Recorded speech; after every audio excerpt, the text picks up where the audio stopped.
ছোট লোকের বাচ্চা, তোর তো দেখছি অনেক সাহস বেড়েছে। একদিনেই তুই আমার বিছানায় বসে গেছিস। এই ছোট লোকের বাচ্চা, তোর সাহস হলো কি করে আমার বিছানায় বসার? নিজের বাপের জন্মের এরকম বিছানায় কখনো চোখে দেখেছিস? ফকিরের বাচ্চা ফকির, নেমে যা আমার বিছানা থেকে। আমার বিছানাটা নোংরা করে দিলি। দিশার কথাগুলো শুনে রাহুল বিছানা থেকে নেমে দাঁড়ায় আর দিশাকে উদ্দেশ্য করে বলে, আমাদের বিয়ে হয়ে গেছে, আর তাছাড়া আপনি এখন আমার বউ। আমরা তো স্বামী স্ত্রী, তাহলে এই বিছানায় বসলে কি হবে? বউ মাই ফুট, তোর মতো চাকরের বউ হব আমি কোন কারণে? মানে কি বলছেন কি আপনি?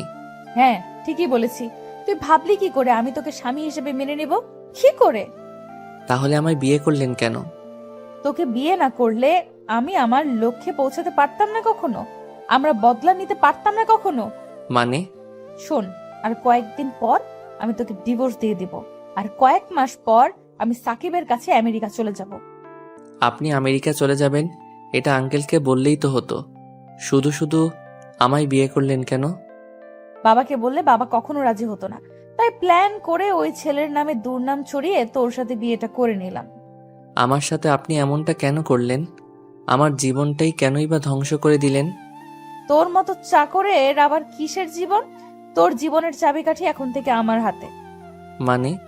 এই দেখ, এই সাদা কাগজে তোর সাইন করা আছে।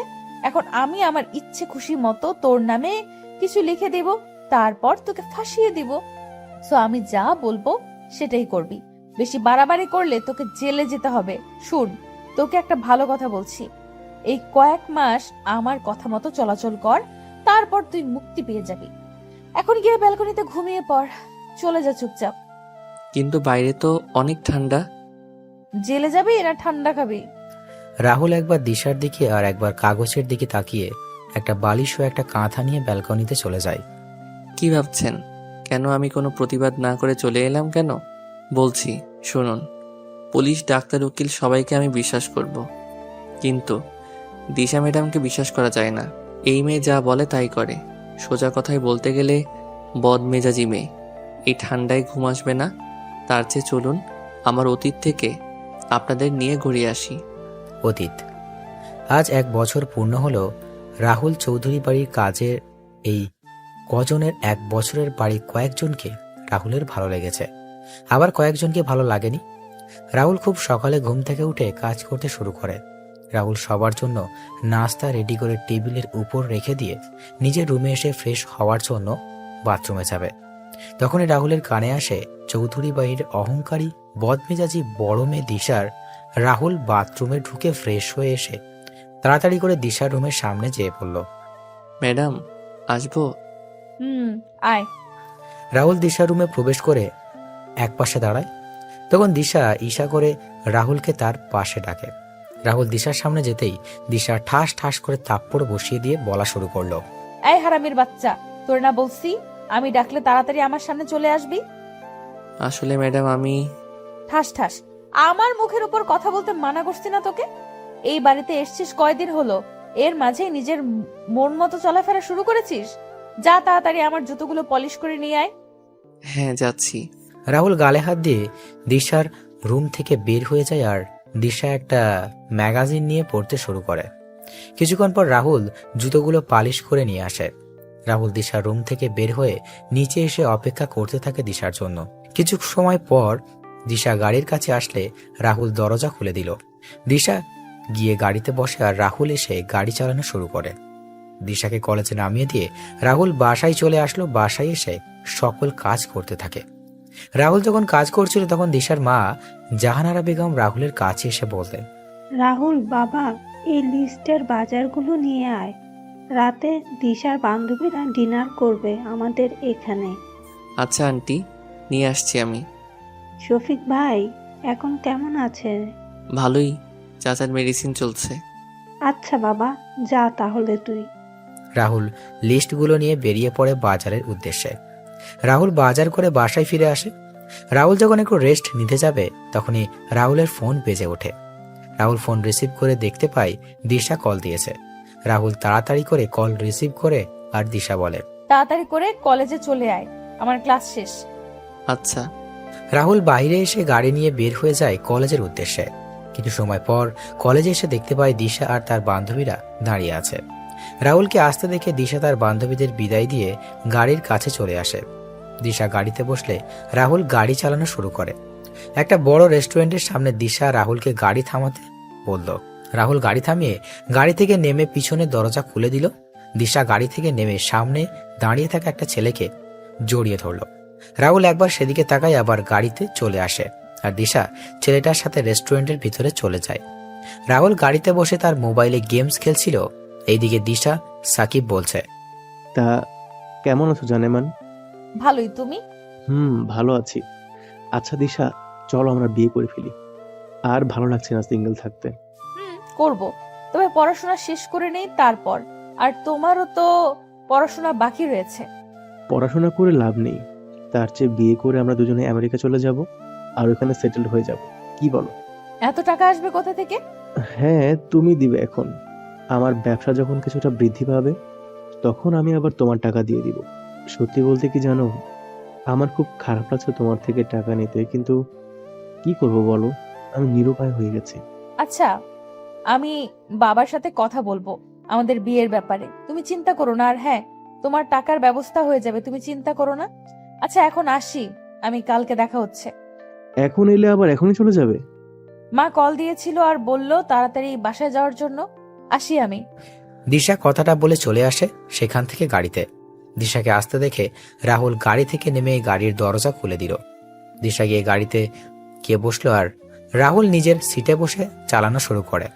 তখন রাহুল দিশাকে উদ্দেশ্য করে বলে, ম্যাডাম একটা কথা বলবো? বল, কি বলবি? ম্যাডাম, সাকিব ভাইকে আমার সুবিধার মনে হচ্ছে না। মানে? ম্যাডাম, সাকিব ভাইয়ের মাঝে একটা গরমিল আছে। সাকিব ভাই সুবিধাজনক মানুষ না। ভাগ্য ভালো তুই গাড়ি চালাচ্ছিস, তা না হলে তোর অবস্থা আমি খারাপ করে দিতাম। ছোট লোকের বাচ্চা, তোর তো সাহস কম না। সাকিবের ব্যাপারে কথা বলিস? সাকিব কি তোর মতো ছোট লোক ফকির? জানিস সাকিবের কয়টা বাড়ি কয়টা গাড়ি আছে? আসলে ম্যাডাম, চুপ ছোট লোকের বাচ্চা, চুপ। আমার কোনো ব্যাপারে তুই কোনো কথা বলবি না, আর আমার কোনো কাজেও বেশি কথা বলবি না। আমি আর সাকিব খুব তাড়াতাড়ি বিয়ে করছি। ফারদার আমার আর সাকিবের বিষয়ে তুই কোনো কথা বলবি না। কিছুক্ষণ পর রাহুলরা বাসায় চলে আসে। রাহুল রুমে এসে ফ্রেশ হয়ে গিয়ে নিচে খাবার খেয়ে নিজের রুমে গিয়ে ঘুমিয়ে পড়ে। এবার চলুন আপনাদের গল্পের নায়ক রাহুল আর নায়িকা দিশার পরিচয় দিয়ে দিই। আমাদের গল্পের নায়ক রাহুল রাজ। রাহুলের বাবা মা গ্রামে থাকেন। আমাদের গল্পের নায়িকা দিশা চৌধুরী এমপি আরিফ চৌধুরী ও ডাক্তার জাহানারা বেগমের একমাত্র অহংকারী আর বদমেজাজি মেয়ে দিশা। দিশা এবার অনার্স 3য় বর্ষের শিক্ষার্থী।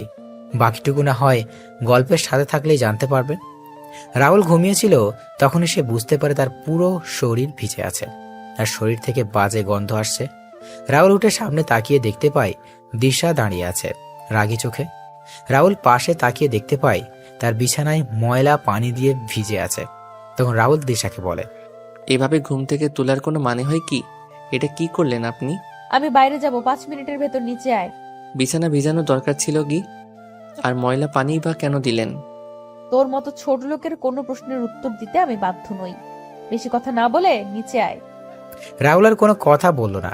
রাহুল জানে এই মেয়ের সাথে কথা বলা লাভ হবে না। বিছানা কিছুটা পরিষ্কার করে এই ঠান্ডা মাঝে রাহুল গোসল শেষ করে রেডি হয়ে সেই রুম থেকে বের হবে। তখন রাহুলের ফোন বেজে ওঠে। রাহুল ফোন নিয়ে রিসিভ করে ওপাশ থেকে শুনতে পায়, কেমন আছিস বাবা তুই? ভালো বাবা, তুমি আর ভাবি আর আয়ান কেমন আছো? ভালোই আছি রে, তোকে খুব দেখতে ইচ্ছে করছে, আসবে কি? বাবা, হাতে অনেক কাজ আমার, কাজগুলো শেষ হলেই আমি চলে আসব তোমাদের কাছে। রাহুল যখন বাবার সাথে কথা বলছিল তখন নিচ থেকে দিশার গলার স্বর শুনতে পায়। রাহুল তখন বলে, আচ্ছা বাবা, পরে কথা বলি। রাহুল, কালকের দিনের কথা মনে আছে তো? আমার সব কিছুই মনে আছে বাবা। এরপরও তুই আসবি না? আচ্ছা বাবা, রাখছি আমি এখন। রাহুল তার বাবার সাথে কথা বলে ফোন রেখে দিয়ে নিচে চলে আসে। কিছু সময় পর দিশাকে নিয়ে রাহুল বেরিয়ে পড়ে। গাড়ি এসে থামে একটা শপিং মলের সামনে। দিশা গাড়ি থেকে নেমে যায় আর রাহুল গাড়ি পার্কিং করে গাড়িতে বসেছিল। হুট করে রাহুল সামনে তাকিয়ে দেখতে পায় কয়েকজন লোক জটলা বেঁধে দাঁড়িয়ে আছে। রাহুল গাড়ি থেকে নেমে সেখানে গিয়ে দেখতে পায় একজন বৃদ্ধ লোক রক্তাক্ত অবস্থায় মাটিতে পড়ে আছে। তখন লোকটিকে ধরে সবার উদ্দেশ্যে বলে, এই চাচার এমন অবস্থা হলো কি করে? একজন লোক মাটিতে পড়ে আছে আর আপনারা দাঁড়িয়ে দাঁড়িয়ে সেটা দেখছেন। কেউ কোনো কথা বলছে না। তখন রাহুল সিকিউরিটি গার্ডের সাহায্যে বৃদ্ধ লোকটিকে গাড়ির কাছে এনে তাড়াতাড়ি করে বৃদ্ধ লোকটা তার গাড়িতে তুলে দিয়ে গাড়ি ছোটালো হাসপাতালের দিকে। কিছু সময় পর হাসপাতালে পৌঁছে ডাক্তার বৃদ্ধ লোক দেখে তাড়াতাড়ি করে অপারেশন থিয়েটারে নিয়ে যায়। 40 মিনিট পর ডাক্তার অপারেশন থিয়েটার থেকে বের হয়ে রাহুলের সামনে এসে বলে, দেখুন, এই বৃদ্ধ চাচাকে অনেক বাজেভাবে আঘাত করা হয়েছে। একজন অমানুষ ছাড়া এমন কাজ করতে পারে না। চিন্তা নেই, উনি এখন বিপদমুক্ত। ডাক্তার, ওনার জ্ঞান কি ফিরেছে? না, 2 থেকে 3 ঘন্টা পর জ্ঞান ফিরবে। অনেক রক্ত বের হয়েছে, যার জন্য কিছুটা দুর্বল। ওনার ডান হাতটা ভেঙে গেছে। কয়েক মাস রেস্ট নিলে উনি সুস্থ হয়ে যাবেন। ওনাকে কেবিনে শিফট করা হয়েছে। জ্ঞান ফিরলেই দেখা করতে পারবেন। ধন্যবাদ ডাক্তার। ডাক্তার চলে যায় আর রাহুল যখন বৃদ্ধ লোকের সাথে দেখা করতে যাবে তখনই রাহুলের ফোন বেজে ওঠে। রাহুল ফোন বের করে দেখতে পায় দিশা কল দিয়েছে। তাড়াতাড়ি করে ফোন রিসিভ করে শুনতে পায়, ওই চাকরের বাচ্চা চাকর, কই তুই? আমার গাড়ি নিয়ে কোথায় গিয়েছিস তুই? ম্যাডাম, আমি আসছি, আপনি 10 মিনিট অপেক্ষা করুন। 10 মিনিটের ভেতরে না এলে তোর খবর আছে কিন্তু। রাহুল ফোন রেখে গাড়ির কাছে এসে গাড়ি স্টার্ট দিয়ে শপিং মলের সামনে চলে যায়। রাহুল দেখতে পায় দিশা দাঁড়িয়ে আছে।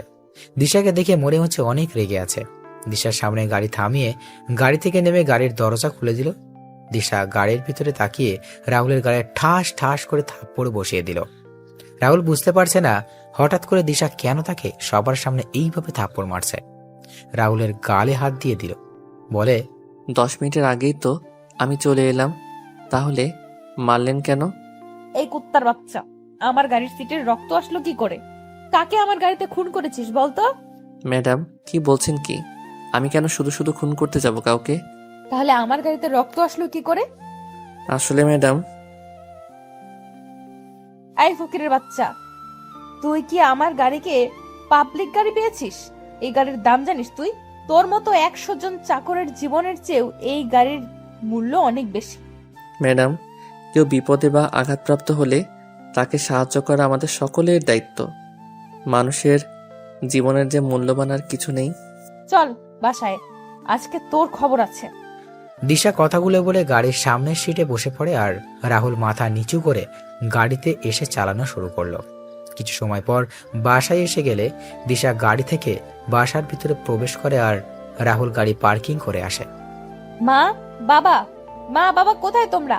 নিচে আসো। মা, বাবা। কি হয়েছে? বাড়ি মাথায় তুলে নিচ্ছিস কেন? কিরে মা, এমন করে চিৎকার করছিস কেন? চিৎকার কি আর নিজের ইচ্ছায় করছি? ওই চাকরের বাচ্চা চাকর কি করেছে জানো তোমরা? কি করেছে রাহুল? আর তোমায় না বলেছি রাহুলকে চাকর বলবে না। বাড়ির চাকরকে চাকর বলবো না তো কি বলবো? দিশা, বাজে না বকে কি হয়েছে সেটা বলো। ওই চাকর আমার পুরো গাড়িতে রক্তের দাগ লেগে নিয়ে আসছে। আমার গাড়িটা নোংরা করে দিয়েছে ও। এটা তো ভালো কাজ করেছে রাহুল। আমি যদি রাহুলের জায়গায় থাকতাম তাহলে একই কাজ করতাম। কারণ মানুষ হলো সৃষ্টির সেরা জীব। মানুষের জীবনের মূল্যের চেয়ে আর কিছুর মূল্য এই পৃথিবীতে নেই। বাবা, তুমি বুঝতে পারছো না কেন বলো তো? ওই ফকিরের বাচ্চা আমার নতুন গাড়িটা নষ্ট করে দিয়েছে। আয় রাহুল, এইদিকে। হ্যাঁ আন্টি, বলুন। আচ্ছা, এই বৃদ্ধ লোক এখন কেমন আছেন? যতটুকু জানি ওনার জ্ঞান ফিরেনি এখনো। ওনাকে খুব বাজেভাবে আঘাত করা হয়েছে। কি বা কারা এমন কাজ করেছে কিছু জানতে পারলি তুই? হ্যাঁ রাহুল। না আঙ্কেল, জানতে পারিনি। আন্টি আঙ্কেল, আমি একটা ভুল করে ফেলেছি। আসলে আজকে আমি ম্যাডামের অনুমতি না নিয়ে ওই বৃদ্ধ চাচাকে ওনার গাড়ি করে হাসপাতালে নিয়ে যাই, আর তখন রক্তের দাগ লেগে যায় সিটে। তবে চিন্তা করবেন না, আমি গাড়ি ভালো করে পরিষ্কার করে দিব। আমি কি তোর মতো ফকির নাকি যে আমি ওই সিট ব্যবহার করব? বাবা, আমি ওই নিয়ে যাব না। এখন থেকে ওই গাড়ি তুমি নিবে আর তোমার গাড়ি আমি নিয়ে যাব। দিশা কথাগুলো বলে সেখান থেকে চলে যায় আর রাহুল চুপচাপ দাঁড়িয়েছিল। তখন আরিফ চৌধুরী রাহুলের সামনে এসে রাহুলের কাঁধে হাত দিয়ে বললেন, তুই চিন্তা করিস না বাবা, আমি আর তোর আন্টি তোর সাথে আছি। আর এই 1 বছরে তোকে চিনেছি।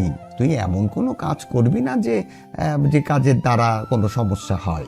যা রাহুল, রুমে যা তোর। দিশার চালচলন কেমন জানি রসাতলে চলে যাচ্ছে। এভাবে চলতে থাকলে দিশা খারাপ হতে বেশি দিন সময় লাগবে না। মেয়েটা দিন দিন খারাপ হয়ে যাচ্ছে। মেয়েটাকে কি করে যে বুঝাই, এভাবে জীবন চলবে না। দিশার বিয়ে দিতে হবে খুব তাড়াতাড়ি। কি বলছো কি তুমি এসব? আমাদের আদরে আদরে দিশা বাদর হয়ে যাচ্ছে। এমন মেয়েদের ঠিক করার জন্য বিয়েই দিতে হবে। তোমার এই বজ্জাত মেয়েকে বিয়ে করবে কে? সেটা রাতে খাবার টেবিলেই না হয়। রাতের বেলা দিশা তার বান্ধবীদের সাথে রুমে বসে আড্ডা দিচ্ছিল, আর রাহুলও জাহানারা বেগম রান্নাঘরে কাজ করছে। তখন দিশা নিচ থেকে বলে যায়, মা, আমাদের জন্য চিকেন ফ্রাই আর চিকেন ললিপপ আমার রুমে পাঠিয়ে দাও তো। আমি পারবো না, নিজে করে নিয়ে আয়। এই রাহুল ফকিন্নি, তুই তাড়াতাড়ি করে নিচে আয়, নিয়ে আয়। সময় 30 মিনিট মাত্র। ও কি মেশিন যে 30 মিনিটে হয়ে যাবে? এগুলো খেতে যত সহজ, সেগুলো তৈরি করতে অনেক কষ্ট। আচ্ছা, 1 ঘন্টা সময় দিলাম। আচ্ছা ম্যাডাম। দিশা চলে যায় আর রাহুলের চিকেন ফ্রিজ থেকে বের করে নিয়ে দিশার বলে যাওয়া চিকেন ফ্রাই আর ললিপপ তৈরি করতে লাগলো। 50 মিনিট পর রাহুল কিছু তৈরি করে দিশার রুমের দিকে পা বাড়ায়। দিশা রুমের সামনে এসে কড়া নাড়ে, তখন দিশা বলে ভিতরে আসার জন্য। রাহুল ভিতরে গিয়ে খাবার ট্রেগুলো টেবিলে রেখে যেই চলে আসবে, তখনই দিশা বলে ওঠে, এই খাবারগুলো কি তোর মা আর বাবা আমাদের হাতে দিয়ে যাবে? মা বাবা দিবে কেন, আমি দিয়ে দিচ্ছি ম্যাডাম। রাহুল সবার হাতে খাবারের প্লেট দিয়ে রুম থেকে বের হয়ে যায়। নিচে এসে জাহানারা বেগমের সাথে রাহুল কাজে মন দিল। রাত 10টায় খাবার টেবিলে দিশা ও তার বান্ধবীরা বসে খাবার খাচ্ছে। তখন দিশার বান্ধবী মিথিলা বলে, আন্টি, আজকে চিকেন ফ্রাই আর ললিপপগুলো অনেক ভালো হয়েছে। সত্যি আপনার হাতে জাদু আছে বলতে হবে। হ্যাঁ, আসলে মিথিলা, ওইগুলো আমি তৈরি করিনি। তাহলে কে তৈরি করেছে? ওইগুলো রাহুল তৈরি করেছে। রাহুলের হাতে জাদু আছে বলতে হবে। কি, একজন ছেলে হয়ে এমন সুস্বাদু রান্না করতে পারে? এটা বলতে পারো গড গিফটেড রাহুলের। আমার বাসার কাজ আমার থেকে রাহুল বেশি করে। খাওয়া দাওয়া শেষ করে মিথিলা সবার থেকে বিদায় নিয়ে বাইরে চলে আসে। মিথিলা দিশাকে উদ্দেশ্য করে বলে, দিশা, সত্যি তোরা অনেক লাকি রে, এমন একজন মানুষ পেয়েছিস। লাকি না ছাই। সত্যি বলছি রে, ছেলেটা যেমন দেখতে তেমনই কাজেরও। ছেলেটাকে দেখে তো ক্রাশ খেয়ে গেলাম, সত্যি। আরে ও আমার বাসার চাকর, এটা তোর মাথায় ঢুকেনি? চাকর হলে কি হলো? এইরকম ছেলে পেলে তো আমি ছেলেটাকে বিয়ে করে বসে থাকতাম, আর বাসার সকল কাজ ওকে দিয়ে করাতাম, তবে চিন্তা নেই। কি বলছিস কি? তোর কি সব গেছে মিথিলা? সময় হলেই বুঝতে পারবি। আসি রে। মিথিলা চলে যায়। দিশা বাসায় এসে দেখতে পায় রাহুল আর তার বাবার কথা বলছে।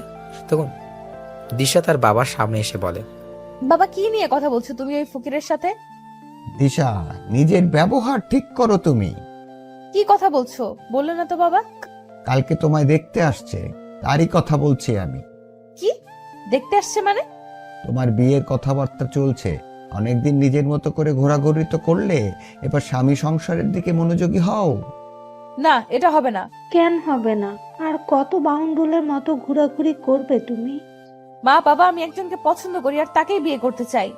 তুমি যাকে পছন্দ করো তার নাম হলো সাকিব খান। সে একজন মেয়েবাজ এবং জুয়ারি। সে তোমার থেকে মিথ্যে বলে অনেক টাকা নিয়েছে এবং সামনে আরো নেবে। বাবা, তুমি ওর নাম জানলে কি করে? তুমি একজন এমপির মেয়ে, এটা ভুলে যেও না কখনো দিশা। বাবা, আমি সাকিবকে ছাড়া কাউকে বিয়ে করব না। আমি যতদিন বেঁচে আছি ওই ছেলের সাথে তোমার বিয়ে হবে না। বাবা। দিশা, বাবা কি বলেছে শুনতে পাওনি? তুমি তো ভারী বেয়াদব হয়েছ। মা আর বাবার সাথে কেমন করে কথা বলতে হয় সেটা ভুলে গিয়েছো দেখছি। মা। কালকে থেকে তোমার বাইরে যাওয়া বন্ধ বলে দিলাম দিশা।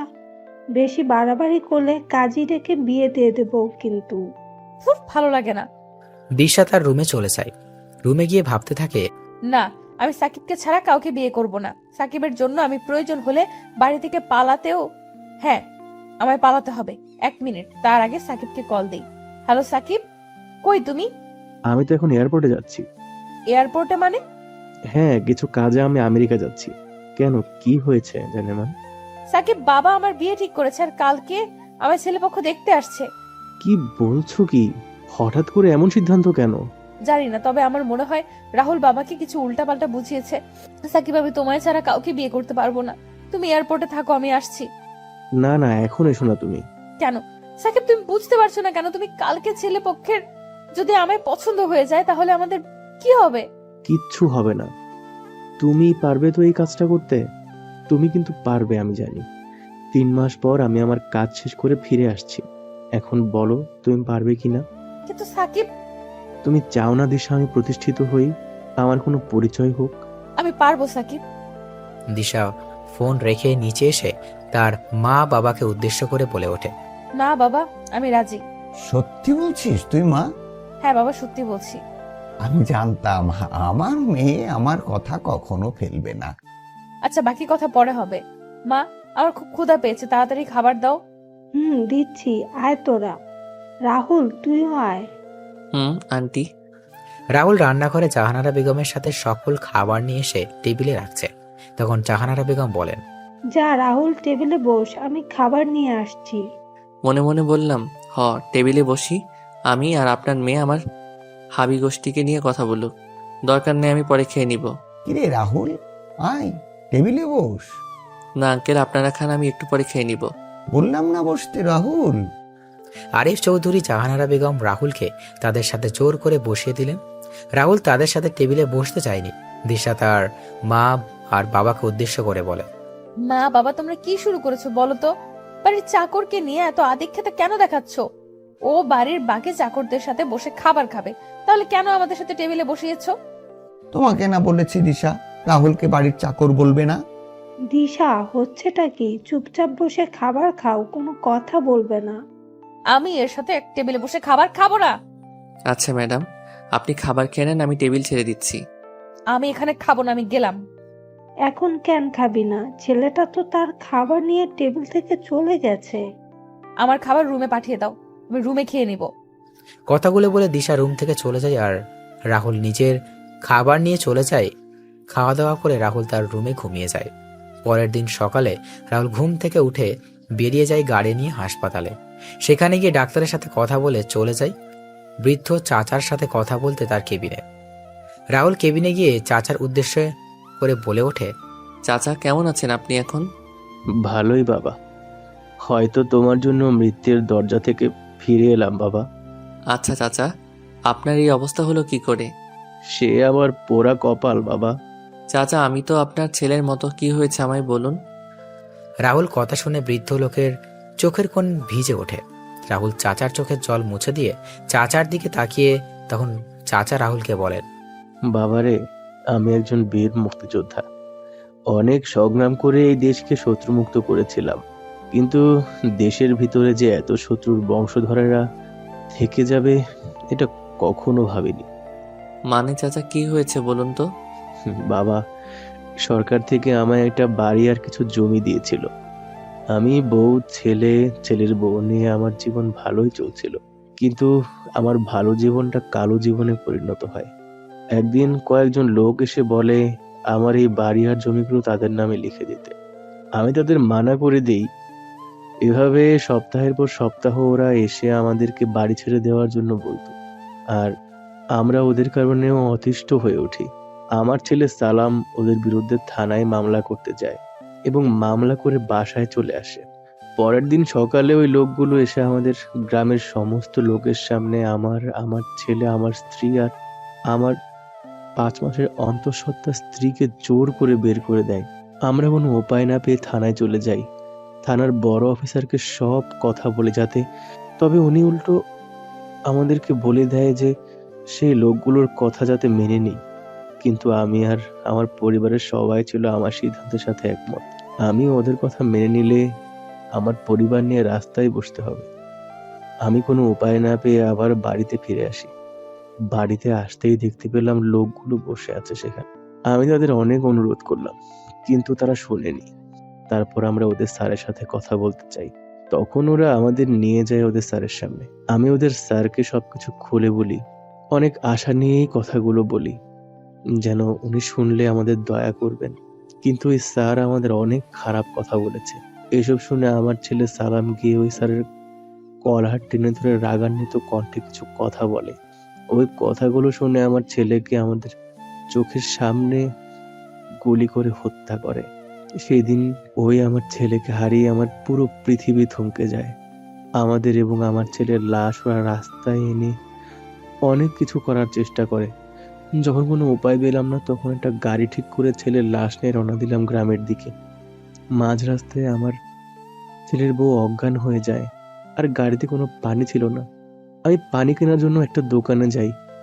পানি নিয়ে যখন দোকান থেকে বের হই, তখন দেখতে পাই দুটো ট্রাক এসে ওই গাড়িতে ধাক্কা মেরে এবং গাড়িটা খাদে পড়ে আগুন ধরে যায়। একদিনে আমি আমার পরিবারকে হারিয়ে ফেলি, শুধু একজন মানুষের জন্য।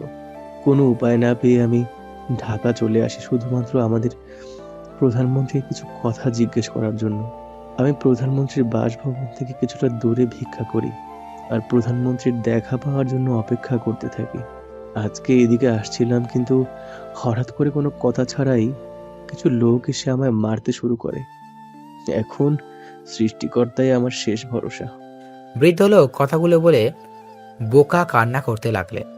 রাহুল সব শুনে বৃদ্ধ লোককে কাঁধে হাতে রেখে বৃদ্ধ লোকটিকে শান্ত করার চেষ্টা করে। আর রাহুলও সান্ত্বনা দেওয়া ছাড়া আর কিছুরও করার নেই। রাহুল যখন চলে আসবে, তখন রাহুল আবার বৃদ্ধ লোকের কাছে গিয়ে বলে ওঠে, চাচা, ওই স্যারের নাম কি? ওই অমানুষটার নাম হলো শফিক খান, ওরফে টনি ভাই। কি, ওই মাফিয়া টনি ভাই? হ্যাঁ বাবা, এর জন্যই তো আমরা কোনো আইনি সহায়তা পাইনি। আচ্ছা চাচা, তাহলে আমি আসি। তাহলে তুমি এই 2 মাস হাসপাতালে থাকবে আর তোমার খরচ আমি বহন করব। আসি চাচা আমি।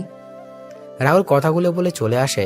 সেই থেকে রাহুল গাড়ি ড্রাইভ করছে আর বৃদ্ধ লোকের বলা কথাগুলো চিন্তা করছে।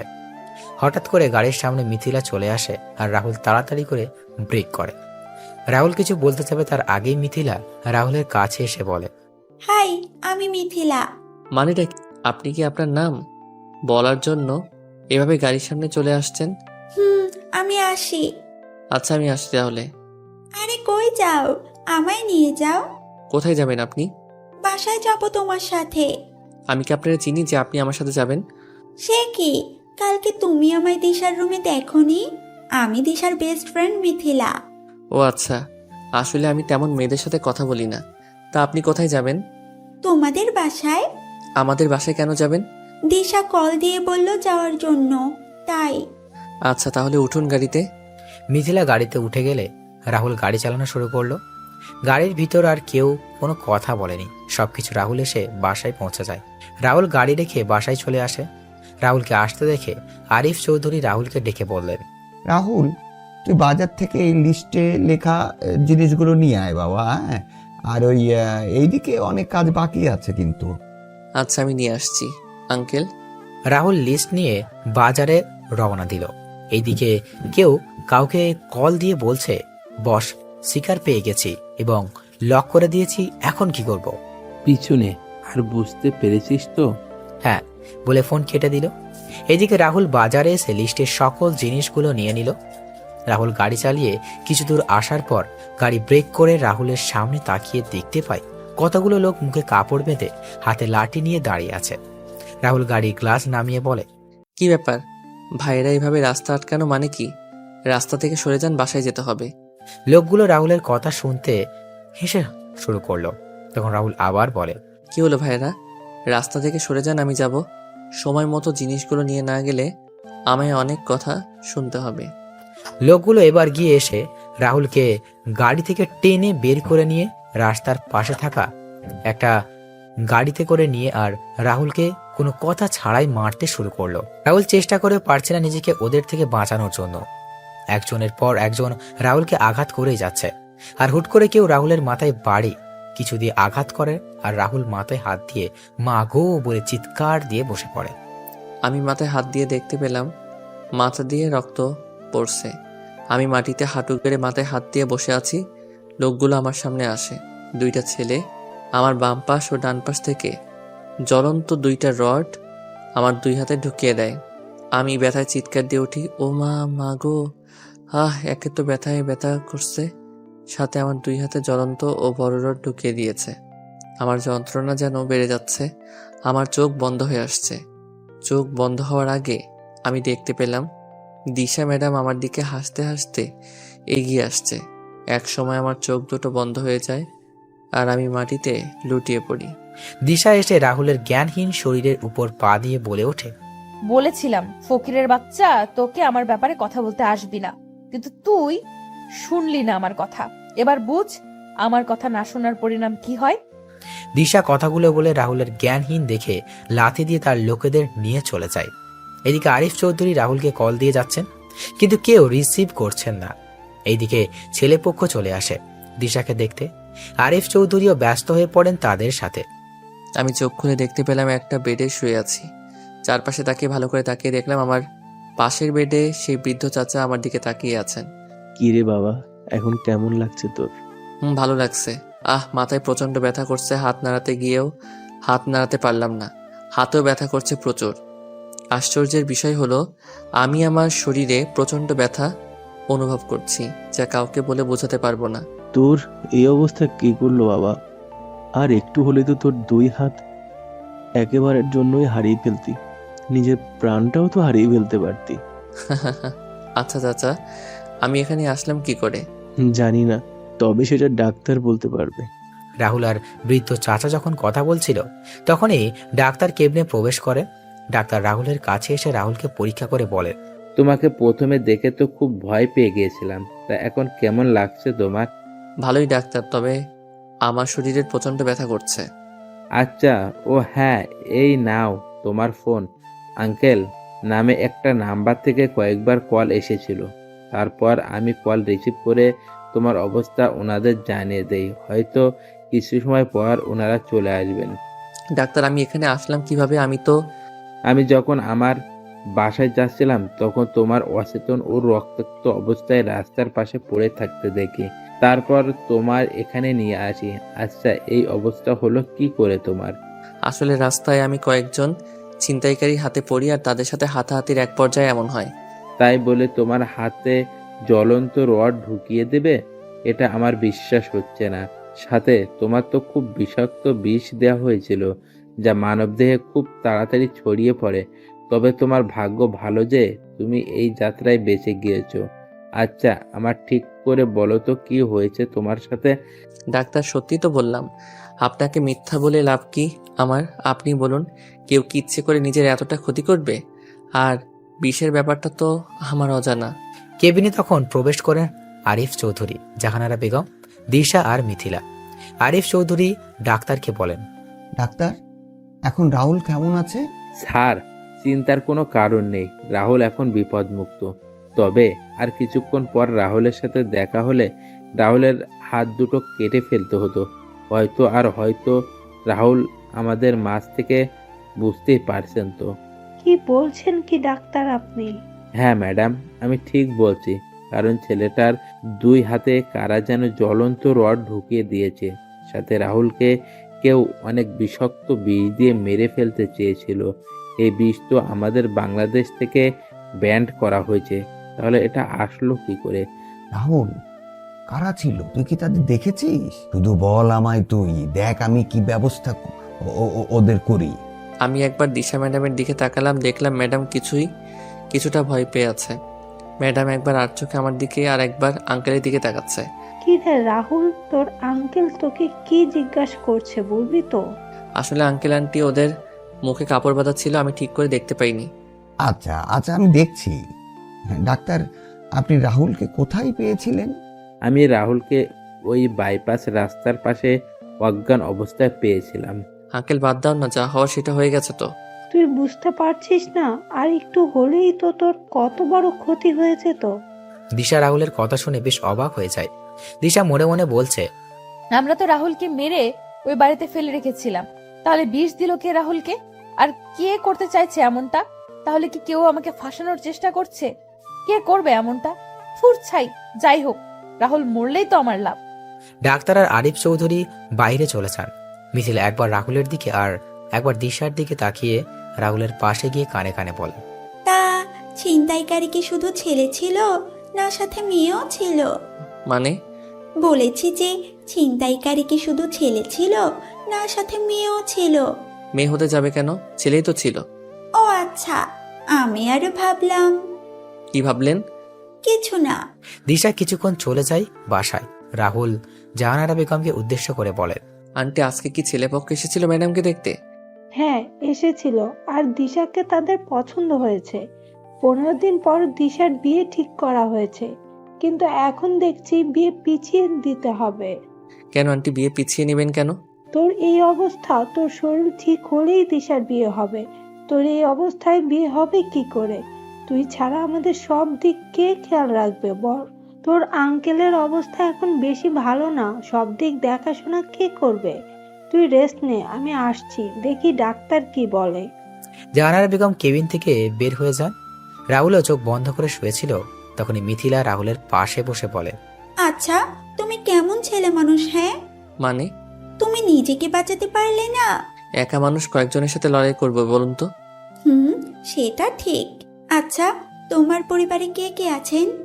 বাবা, ভাবি আর ছোট একটা ভাতিজা এখানে আছেন। তারা গ্রামে থাকেন। তোমার মা আর ভাই? বেঁচে নেই। সরি। আচ্ছা, তোমার গার্লফ্রেন্ড আছে? হাসছো যে? আমার মতো একজন চাকরের আবার গার্লফ্রেন্ড আসবে কোথা থেকে? মানুষের জুতার বাড়ি লাঠির বাড়ি খেয়ে আমার দিন যাচ্ছে, আর দরকার নেই এমন কিছুর। তাই বলে কি, এখনের ডিজিটাল যুগে ছেলেদেরও গার্লফ্রেন্ড থাকে অনেক। আর তোমার? রাহুল আর মিথিলা কথা বলছিল, তখনই দিশা কেবিনে আসে আর বলে ওঠে, ওর মতো ফকিন্নির গার্লফ্রেন্ড আসবে কোথা থেকে? কোনো মেয়েই বা ওর দিকে তাকাবে? ফকিন্নি কোথাকার। মিথিলা চল তো। দিশা, ওর সাথে এমন করছিস কেন? দেখছিস ছেলেটার অবস্থা কেমন, তারপরও বলছিস তুই? এরকম চাকর মারা গেলে আমার কিছুই না। ও আচ্ছা ম্যাডাম, আমি আপনার কি এমন ক্ষতি করেছি যার জন্য আমার সাথে এমন করছেন? তুই বাবাকে আমার আর সাকিবের ব্যাপারে বলেছিস, আর বাবা আমার বিয়ে ঠিক করেছে। এর মাসুল তো তোকে ভোগ করতেই হবে। আমিও তো তোকে দিশা বলেছি সাকিব ছেলেটা ভালো না, তারপরও তুই বুঝতে চাইছিস না। মিথিলা, তুইও দেখছি ওই ছোট লোকের সাথে তাল মেলাচ্ছিস। দিশা, একটা সময় আসবে রুহুলের প্রয়োজন তোর হবে, কিন্তু তখন তুই রুহুলকে খুঁজেও পাবি না। এমন কখনো হবে না, আর এমন কোনো পরিস্থিতি হলে আমি ওর কাছে যাব না। সবাই যখন কথা বলছিল তখন সবাই বাইরে শুনতে পায়। হঠাৎ করে বাইরে গোলাগুলির আওয়াজ শোনা যায়। মিথিলা আর দিশা জানালা দিয়ে দেখতে পায় কিছু লোক মিলে একজনকে রাস্তায় গুলি করছে। মিথিলা আর দিশা তাড়াতাড়ি করে জানালা লাগিয়ে দিল। আর রাহুল বলে, কি হলো? জানালা লাগিয়ে দিলেন কেন? বাইরে কারা যেন কাকে গুলি করে মেরে ফেলেছে। ও আচ্ছা। আজ 20 দিন পর রাহুল সুস্থ হয়েছে। কালকে দিশার বিয়ে। রাহুল বাড়িতে এসেই ক্যাটারিং এর লোকদের সাথে কাজে লেগে পড়েছে। জাহানারা বেগম আর আরিফ চৌধুরী রাহুল মানা করেছিলেন আজকে কাজ না করার জন্য, কিন্তু রাহুল কারো কথা শোনেনি। সারাদিন কাজ করে রাহুল সন্ধ্যাবেলা তার রুমে এসে ফ্রেশ হয়ে নিচে গিয়ে খাবার খেয়ে তার রুমে এসে ঘুমিয়ে পড়ে। এদিকে দিশাকে সাজানোর জন্য পার্লার থেকে মেয়েরা আসে।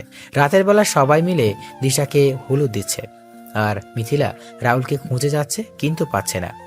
তখন মিথিলা গিয়ে জাহানারা বেগমকে জিজ্ঞেস করে, আন্টি, রুহুল কোথায়?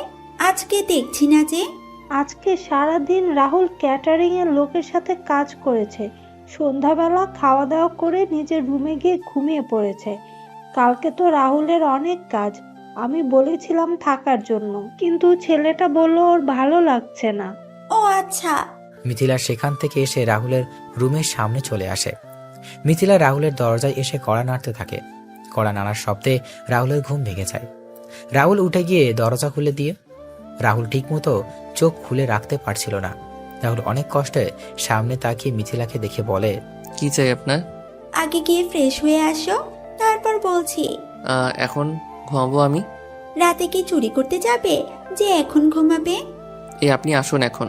আমি দরজা ঠেলে রুহুলের বিছানায় গিয়ে বসলাম। তারপর বললাম, তাহলে আমি বিছানায় বসে পড়লাম, তুমি ঘুমাও এখন। আর দেখুন, এখন ঘুম দেবী আমায় ডাকছে, আপনি জানতো। যাবে না? আমি সবাইকে চিৎকার দিয়ে বলবো তুমি আমায়। চোখে যা ঘুম ছিল মেয়েটার কথা শুনে আমার সকল ঘুম হাওয়া হয়ে গেল। কি চিৎকার দিবেন? চিৎকার দিয়ে কি বলবেন? কি বলবো সেটা তো তুমি বুঝতেই পারছো। রুহুলকে চোখ টিপ মেরে বললাম, আপনাকে আমার সুবিধার মনে হচ্ছে না, আপনি জানতো। Aunty, uncle. এই চুপ চুপ প্লিজ, আমি যাচ্ছি। কি মেয়ে রে বাবা, একেবারে নির্লজ্জ। আমি শিওর এই মেয়ে লুচ্চি নাম্বার 1। কি হলো, ডাকবো নাকি যাবে? যাচ্ছি যাচ্ছি। রাহুল বিড়বিড় করতে করতে চলে যায় আর মিথিলা রাহুলের যাওয়ার দিকে তাকিয়ে হাসছে আর মনে মনে বলছে, মিস্টার রুহুল, তোমায় তো আমি ছাড়ছি না, তোমায় নিজের করে ছাড়বই আমি। রাহুল ফ্রেশ হয়ে এসে একটা টি শার্ট পরে নিল। তখন মিথিলা রাহুলের সামনে এসে বলে, বাহ, তোমায় তো খুব সুন্দর লাগছে, ইচ্ছে করছে খেয়ে ফেলি। মানে আমি কি ফল না সবজি যে আমায় খেয়ে ফেলবেন?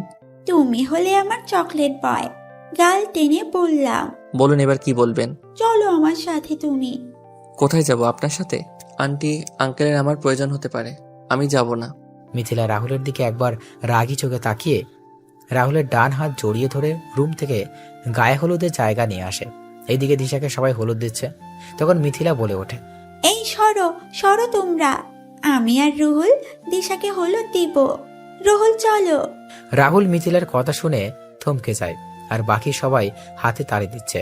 দিশা রাহুলের দিকে রাগী চোখে তাকিয়ে আছে। মনে হচ্ছে রাহুলকে দিশা কাঁচা কাঁচা খেয়ে ফেলবে। জাহানারা বেগম এসে মিথিলার কথার সাথে সহমত পোষণ করে বলে ওঠেন, হ্যাঁ হ্যাঁ, মিথিলা আর রাহুল গিয়ে দিশাকে হলুদ দিয়ে আয়। আমরা সবাই তো দিয়েই দিছি, যা তোরা। না, আন্টি মিথিলা ম্যাডাম গিয়ে ম্যাডামকে হলুদ দিয়ে আসুক, আমি বরং এখানেই আছি। আপনি যান মিথিলা ম্যাডাম। বলছি না আমার সাথে যাওয়ার জন্য, তাহলে এত কথা বলছো কেন? চলো চলো। হ্যাঁ রাহুল, তুই যা। রাহুল সবার কথা শুনে বাধ্য হয়ে দিশার পাশে গিয়ে বসে। মিথিলা দিশাকে হলুদ দিয়ে দিল আর রাহুলের দিকে হলুদের বাটি এগিয়ে দিল। রাহুল একবার দিশার দিকে আর একবার হলুদের বাটির দিকে তাকাচ্ছে। রাহুল বাটি থেকে একটু হলুদ নিয়ে কাঁপা কাঁপা হাতে দিশার গায়ে লাগিয়ে দিল আর সুযোগ বুঝে মিথিলা রাহুলের গায়ে হলুদ লাগিয়ে দিল। রাহুল তাড়াতাড়ি করে সেখান থেকে এসে তার রুমে চলে যায়। পরদিন দুপুরবেলা রাহুল সবকিছু দেখাশোনা করছিল আর দিশাকে সাজানো হচ্ছিল। হঠাৎ করেই রাহুল বাসার ভিতর থেকে অনেক চেঁচামেচির আওয়াজ শুনতে পায়।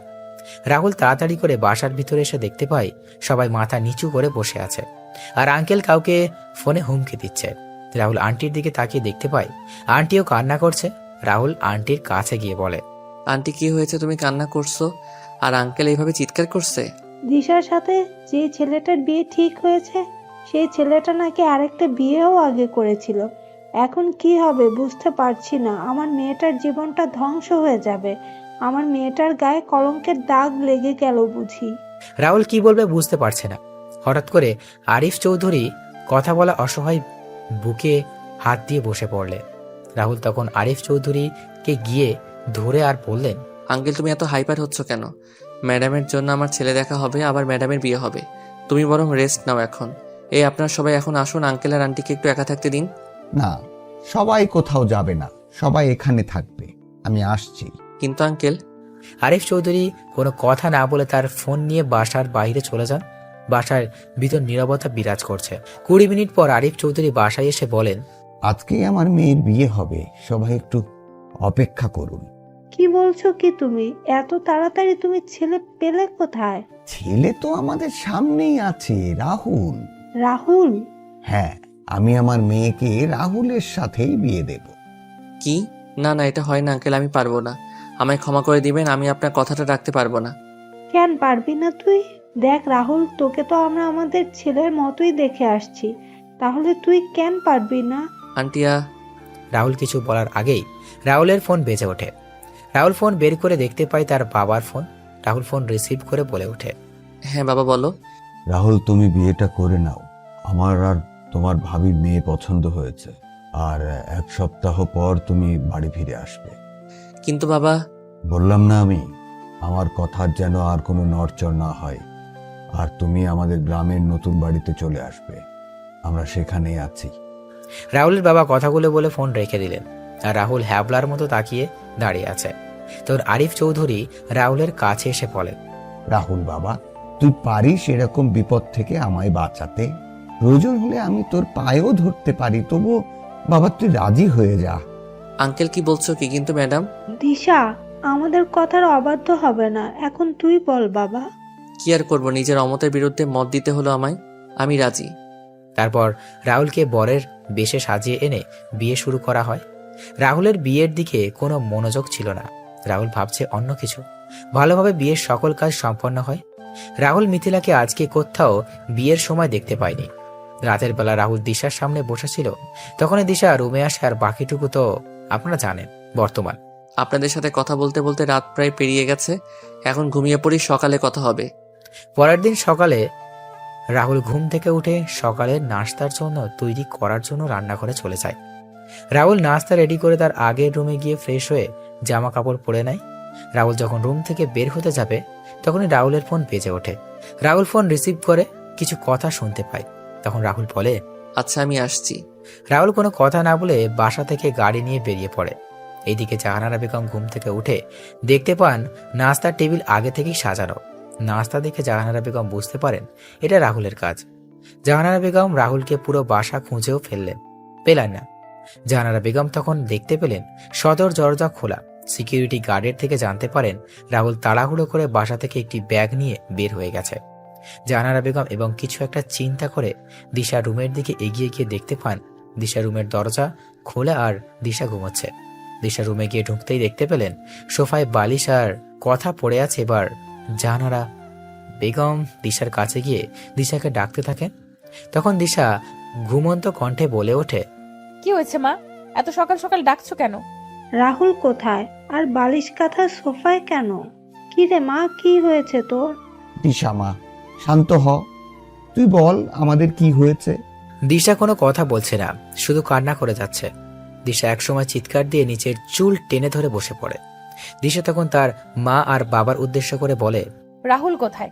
রাহুল তো মিথিলার সাথে খুব সকালে বের হয়ে গেছে। মিথিলার সাথে বের হয়েছে মানে? হ্যাঁ, মিথিলার সাথে বের হয়ে গেছে। আচ্ছা রাহুল বাসায় আসুক, তারপর না হয় সব জানতে পারবো। এখন তোমরা আমার রুম থেকে বের হও, যাও, আমি একা থাকবো। জাহানারা বেগম আর আরিফ চৌধুরী বের হয়ে যান দিশার রুম থেকে। এইদিকে রাহুল নাস্তা এনে মিথিলা আর মিথিলার মাকে খেতে বলে, কিন্তু তারা খাবে না। রাহুলের জোরাজুরির কাছে হার মেনে নাস্তা খেতে হলো দুইজনকে। সারাদিন কেটে যায় এইভাবে। সন্ধ্যাবেলা মিথিলার বাবা মা আর মিথিলাকে তাদের বাড়িতে পৌঁছে দিয়ে রাহুল বাসায় চলে আসে। বাসায় এসে রাহুল যখন রুমে যাবে তখন আরিফ চৌধুরী রাহুলের সামনে এসে রাহুলের গায়ে ঠাস ঠাস করে থাপ্পড় বসিয়ে দিয়ে বলে ওঠেন, রাহুল, তোকে তো আমি নিজের ছেলের মতোই মনে করতাম, তাহলে তুই আমার মেয়ের জীবন নিয়ে এভাবে ছিনিমিনি খেললে কি করে? তোকে সবার থেকে আলাদা মনে করেছিলাম, কিন্তু তুইও বাকি ছেলেদের মতো বের হলি। ছোট আব্বু, কি বলছো এসব তুমি? আমি কিছু বুঝতে পারছি না। রাহুল, তুমি আমাদের বিশ্বাসের প্রতিদান এভাবে দিবে আমরা কখনো ভাবতে পারিনি। ছোট আব্বু, ছোট আম্মু, কি বলছো তোমরা? কথাগুলো বলে আমি ম্যাডামের দিকে তাকালাম। দেখলাম ম্যাডামের চোখগুলো ফুলে আছে। আমি ম্যাডামের সামনে যেতেই ম্যাডাম আমার গালে তার পায়ের জুতো খুলে মারতে লাগলো আর বলতে লাগলো, আমি বাবাকে বলেছিলাম তোর মতো ছোট লোকের সাথে আমায় বিয়ে না দিতে, কিন্তু বাবা আমার কোনো কথাই শোনেনি। আসলে তোর মতো ছোট লোকের কোনো যোগ্যতা নেই আমার স্বামী হওয়ার। তুই আমায় বিয়ে করে আমার বান্ধবীর সাথে ফষ্টি নষ্টি করছিস, সাথে আরো মেয়েদের সাথেও, আবার সেগুলো ভিডিও করছিস। রাহুল কিছু বুঝতে পারছিল না, তাই আঘাতগুলো সহ্য করে নিচ্ছিল। তখন দিশার শেষ কথা শুনে বলে, ভিডিও মানে? তখন আরিফ চৌধুরী রাহুলের সামনে একটা ভিডিও দেখিয়ে বলে, ঘরে বউ রেখে এইসব করতে তোর লজ্জা করলো না? তুই কালকে সকালের ভিতর আমার বাসা ছেড়ে চলে যাবি, আর ডিভোর্স পেপার খুব তাড়াতাড়ি পেয়ে যাবি। ছোট আম্মু, ছোট আব্বু আমার কথাটা শুনে একটিবার, আমি এরকম কাজ করিনি, কেউ আমায় ফাঁসিয়ে দিচ্ছে। ঠাস ঠাস, কোনো কথা বলবি না ছোট লোক। আমার বাড়ি থেকে এক্ষুনি বের হয়ে যা তুই। ছোট আম্মু, ছোট আব্বু, একটা কথা শোনো তোমরা। তোমরা যে কারণে আমায় আঘাত করলে আর নানান কথা বললে সেইগুলো সম্পূর্ণ মিথ্যা। সত্যি, একদিন সবার সামনে আসবে, ডিভোর্স পেপার খুব তাড়াতাড়ি দিয়ে দিব আপনার মেয়েকে আঙ্কেল। রাহুল কথাগুলো বলে সেখান থেকে তার রুমে চলে আসে। রুমে এসে তার সকল কিছু গুছিয়ে নিয়ে একটি ব্যাগে ঢুকিয়ে সবার জন্য একটা চিঠি লিখে বিছানায় শুয়ে পড়ে। রাত 3টায় রাহুল বাসা থেকে বের হয়ে বাস স্ট্যান্ডে এসে বাসে উঠে পড়ে। সকাল 11টায় বাস থেকে নেমে সিলেট কদমতলী বাস স্ট্যান্ডে বাস থেকে নেমে রাহুল একটা সিএনজি নিয়ে তার বাড়িতে চলে যায়। রাহুল গাড়ি থেকে নেমে তার বাসায় বেল বাজায়। কিছু সময় পর তার ভাবি এসে দরজা খুলে দিলেন। রাহুলকে দেখে তার ভাবি অনেক খুশি হলেন এবং সবাইকে ডাক দিলেন। রাহুলও হাসি মুখে বাসার প্রবেশ করে। রাহুল বাসায় ঢুকে তার ভাতিজা আয়ানকে দেখতে পায় খেলা করছে। রাহুল আয়ানকে কোলে তুলে নিয়ে আদর করতে লাগলো। তখন রাহুলের বাবা আর ভাবি আসে। কিরে, তুই একা? বৌমা আসেনি? না, কেন আসেনি? আমাদের ডিভোর্স হয়ে যাবে তাই নিয়ে আসিনি। বিয়ে হয়নি 1 মাসও হলো না আর ডিভোর্স হয়ে যাবে? আমি রুমে গেলাম। এই বিষয়ে আর কোনো কথা বলবে না কেউ তোমরা, আর বললে আমি বাড়ি ছেড়ে চলে যাব। রাহুল যখন কথা বলছিল তখন ভাবি রাহুলের চোখে পানি দেখতে পেলেন। রাহুল আয়ানকে কোলে নিয়ে তার রুমে চলে যায়। এইদিকে সকালে জাহানারা বেগম রাহুলের রুমে গিয়ে রাহুলকে কোথাও দেখতে পেলেন না। তখন টেবিলের উপর একটি চিঠি দেখতে পান। চিঠিটা নিয়ে পড়তে লাগলেন। প্রিয় আঙ্কেল আন্টি, প্রথমেই বলছি আমায় ক্ষমা করে দিবেন। আপনাদের না বলে চুরির মতো চলে এলাম। অবশ্য আমি তো এখন খারাপ ও নিকৃষ্ট মানুষ হয়ে গেছি। আপনারা আমাকে নিজের ছেলের মতো আদর স্নেহ করেছেন, সেইগুলো কখনো ভুলতে পারবো না। আমি কখনো এমন কোনো কাজ করিনি যে নিজের কোনো বদনাম হবে বা আমার জন্য কারো জীবন নষ্ট হয়ে যাবে। তবু আমি অপরাধ না করে অপরাধ স্বীকার করে নিলাম, তাই চলে যাচ্ছি আপনাদের ছেড়ে অনেক দূরে। ম্যাডামকে কয়েকদিনের ভিতরে ডিভোর্স লেটার পাঠিয়ে দিব। ভালো থাকবেন আর আমায় ক্ষমা করে দিবেন। ইতি খারাপ ছেলে রাহুল। চিঠি হাতে নিয়ে জাহানার বেগম খাবার টেবিলে চলে আসেন। আরিফ চৌধুরী আর দিশা নাস্তা করছিল, তখন জাহানারা বেগম ধপ করে বসে পড়েন। কি হলো? রাহুল কোথায়? চলে গেছে? মানে? জাহানারা বেগম চিঠি এগিয়ে দিলেন। দিশা চিঠি পড়ে মনে মনে খুব খুশি হলো। কেন জানি সে নিজের ভিতরে অস্থিরতা অনুভব করছে। তখনই বাসার বেল বেজে ওঠে। দিশা দরজা খুলে দেখতে পায় মিথিলা ও তার বাবা মা দাঁড়িয়ে আছে। দিশা একটু গম্ভীর কণ্ঠে ভিতরে আসতে বলে তাদের। দিশা, রুহুল কই রে? বাবা আর মা রুহুলের সাথে কথা বলার জন্য রাত থেকে অস্থির হয়ে আছে। কেন ওর সাথে কথা বলবেন ওনারা? আরে, কালকে রুহুল না থাকলে আমার বাবাকে হয়তো আমি আর ফিরে পেতাম না। রুহুল কালকে আমার ভাইয়ের দায়িত্ব পালন করেছে। মানে? আসলে গতকাল খুব ভোরে মা ফোন দিয়ে বললেন বাবা স্ট্রোক করেছে। আমি কি করব বুঝতে পারছিলাম না। তারপর রুহুলকে বলি আমি সব কিছু। তখন রুহুল আর আমি বাবাকে নিয়ে হাসপাতালে চলে যাই। কালকে সারাদিন রুহুল আমাদের জন্য অনেক কিছুই করেছে, তাই তো বাবা সকাল হতেই চলে আসছে। কিন্তু রাহুল তো এখানেই নেই। ও চলে গেছে? চলে গেছে মানে? আসলে কালকে রাতে রাহুল আমার অনুমতি ছাড়া আমার সাথে শারীরিক সম্পর্কে লিপ্ত হয়েছে, তাই আরো মেরে বাড়ি থেকে বের করে দিয়েছি। তুই বুঝলি কি করে? আমার কাপড় ঠিক ছিল না, আর পার্টির পোশাক পরেছিলাম, কিন্তু আমার গায়ে নাইট ড্রেস ছিল।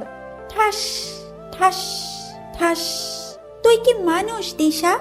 কালকে সারা রাত আমি তোর সাথে ছিলাম। তুই নেশাগ্রস্ত অবস্থায় রুহুলের সমস্ত শরীরে বমি করে দিয়েছিলি, সাথে তোর নিজের পোশাকেও। তারপরও তোকে রুহুল বাসায় নিয়ে এসে রুমে রেখে যায়, আর আমি তোর কাপড় চেঞ্জ করে দিয়েছিলাম। কি? হ্যাঁ। তাহলে ওই ভিডিওগুলো কি? ভিডিওগুলো জানি না, তবে আমি জানি আমার ভাই এমন কোনো কাজ করবে না। তোমার ভাই মানে?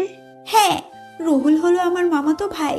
দিশাকে আজ থেকে 3 বছর আগে আমার বার্থডে পার্টিতে দেখে রুহুলের ভালো লেগেছিল, আর তখন ভাইয়া আমায় বলেছিল। তারপর ভাইয়া ছদ্মবেশে আপনাদের এখানে কাজে আসে। ভাইয়া তোকে চিঠি লিখতো প্রতিদিন, আর সেই চিঠিগুলো আমি তোকে নিয়ে দিতাম। ভাইয়া তোকে সরাসরি বলতে চায়নি সে তোকে ভালোবাসে, কারণ তুই যদি মানা করে দিতি। তাই ভাইয়া চেয়েছিল তোর মনে নিজের জন্য জায়গা করে নিয়ে তোর সামনে আসবে। কিন্তু একদিন সাকিব সামনে চলে আসে আর বলে সে চিঠিগুলো দিয়েছে, আর তুইও সাকিবকে হ্যাঁ বলে দিয়েছিস। ভাইয়া তোকে এতই ভালোবাসতো যে তোর শত অপমান সহ্য করে এই বাড়িতে 2 বছর কাটিয়ে দিল। তবে ভালো করেছিস তুই ভাইয়াকে এইরকম একটা অপবাদ দিয়ে তাড়িয়ে দিয়ে। তুই মিথ্যা বলছিস তাই না মিথিলা, নিজের ভাইকে বাঁচানোর জন্য? তোর কাছে কি এমন প্রমাণ আছে যে তোর ভাই নির্দোষ? প্রমাণ এই দেখ ছবিগুলো। ভাইয়া তো তোকে এগুলোই দিত। আমি তোকে অনেকবার বোঝাতে চেয়েছিলাম, কিন্তু তুই বুঝতে চাসনি। আর আমার ভাইয়া কোনো ছোট লোক না, আমার ভাইয়া একজন বিসিএস ক্যাডার। তোর সাথে আজ থেকে আমার আর কোনো সম্পর্ক নেই। ভালো থাকিস, আর আমি ভাইয়াকে বলবো তাড়াতাড়ি করে তোকে ডিভোর্স দিয়ে দেওয়ার জন্য। তোর থেকে অনেক ভালো মেয়ে দেখে আমার ভাইয়ার বিয়ে দিব। বাবা মা চলো, এখানে আর 1 মিনিটও না। মিথিলা! চুপ miss Disha, enough is enough. তুই আমার ভাইয়াকে মেরে ফেলতে চেয়েছিলি দিশা। তুই এতটা অহংকারী হয়ে গিয়েছিলি, যার জন্য গুন্ডা পাঠিয়ে আমার ভাইয়াকে মারলি। আমার ভাইয়ার 2 হাতে জ্বলন্ত রড ঢুকিয়ে দিলি। সাথে বিষাক্ত বিষও দিয়েছিলি। জানিস, এত কিছুর পরও ভাইয়া কাউকে কিছু বলেনি, কারণ ভাইয়া তোকে ভালোবাসে দিশা। আর তুই কি করলি? বাহ দিশা বাহ। দিশা গুন্ডা দিয়ে মেরেছিল মানে? দিশা যখন জানতে পারলো রাহুল সাকিবের কথা আপনাকে বলেছে, সেটা শুনেই দিশা এমন একটা কাজ করে। তুই চিন্তা করতে পারছিস আমার ভাইয়া তোকে কতটা ভালোবাসে, যে নিজের জীবনের কথা চিন্তা না করে প্রিয় মানুষটার এমন ঘৃণিত কাজের কথা কাউকে বলেনি, আমাকেও বলতে চায়নি। কিন্তু আমি ভাইয়ার থেকে তার ভালোবাসার কসম দিয়ে কথাটা জানতে পেরেছি। মিথিলা কথাগুলো বলে সেখান থেকে চলে যায়। আরিফ চৌধুরী আর জাহানারা বেগম নিশ্চুপ হয়ে বসে আছেন। তারা রাহুলের সাথে কালকে যে ব্যবহারটা করেছেন, এরপর তারা আর কিছু বলবে কি করে? দিশা মিথিলার মুখে সব শুনে নিস্তব্ধ হয়ে যায়। দিশা তার রুমে চলে যায়। দিশা রুমে গিয়ে কি করবে বুঝতে পারছে না। দিশা রুমে গিয়ে চিঠিগুলো বের করে জ্বালিয়ে দিল। দিশার যেন কান্নার বেগ বাড়তে লাগলো। এদিকে রাহুল নিচে এসে খাওয়া দাওয়া করে আয়ানকে নিয়ে ছাদে চলে যায়। কিছুক্ষণ ভাবি এসে রাহুলের পাশে দাঁড়ান। তখন রাহুল বলে, ভাবি কিছু বলবে?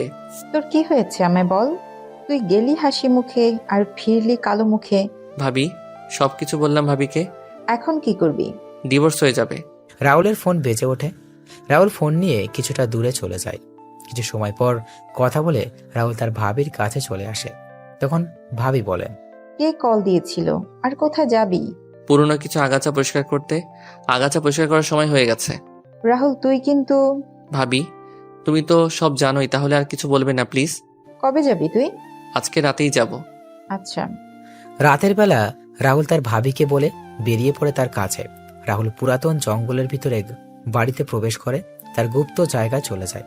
সেখানে গিয়ে রাহুল সবার সাথে কথা বলে সবাইকে নিয়ে কিছু সময় পর রেডি হওয়ার জন্য বলে তার নিজের রুমে চলে যায়। রুমে গিয়ে ভাই আর মেয়ের ছবির দিকে তাকায় আর মা আর ভাইয়ের সাথে কাটানোর সময়গুলো মনে করে রাহুলের চোখ ভিজে ওঠে। রাহুল চোখের জল মুছে বলে ওঠে, মা, ভাইয়া, তোমাদের খুনিদের আমি খোঁজ পেয়ে গেছি এবং খুব তাড়াতাড়ি শেষ করে দিব। আজকে একজনের জীবনের শেষ দিন হতে চলেছে। আমায় তোমরা আশীর্বাদ করো শুধু। রাহুল তার টিমের সবাইকে নিয়ে বেরিয়ে পড়ে একটা ফ্যাক্টরির উদ্দেশ্যে। ফ্যাক্টরিতে পৌঁছে কোনো কথা ছাড়াই গুলি করতে লাগে। মুহূর্তের মধ্যেই ফ্যাক্টরি পরিণত হয় শ্মশানে। রাহুল ফ্যাক্টরি থেকে কিছু কাগজ নিয়ে বের হয়ে যায় এবং বোমার ফ্যাক্টরি উড়িয়ে দিল। রাহুল সবাইকে চলে যেতে বলে। রাহুল চলে যায় তার বাড়িতে। রাহুল বাড়িতে গিয়ে ফ্রেশ হয়ে এসে ঘুমিয়ে পড়ে। পরদিন সকালে নিউজে বলছে কয়েকদিন আগের সর্দারের পোস্টারে তাহলে সত্যি হলো। সর্দার তার আগমনের চিহ্ন দিয়ে দিয়েছে। কালকে রাতে একটা পরিত্যক্ত ফ্যাক্টরিতে তৈরি হওয়া বিষাক্ত কেমিক্যালের মেশিন ও সকল লোকেদের হত্যা করা হয়েছে। সর্দারের next target mafia king Tony ভাই। পরের দিন সকালে রাহুলের ঘুম থেকে উঠে নাস্তা করে বের হয় গ্রামের দিকে। রাহুল তার বাজারে চলে যায়। সেখানে গিয়ে দেখতে পায় তার সব বন্ধুরা বসে আড্ডা দিচ্ছে। রাহুলও তাদের সাথে আড্ডায় যোগ দিল। এদিকে দিশা সকালে ঘুম থেকে উঠে নাস্তা করে বের হয়ে যায় কলেজের উদ্দেশ্যে। কলেজে গিয়ে সবার সাথে আড্ডা দিয়ে বসে সবাই কথা বলছে, হাসাহাসি করছে। কিন্তু দিশা কেন জানি হাসতে ভুলে গিয়েছে। তার মনে হচ্ছে তার কাছ থেকে কিছু একটা হারিয়ে যাচ্ছে।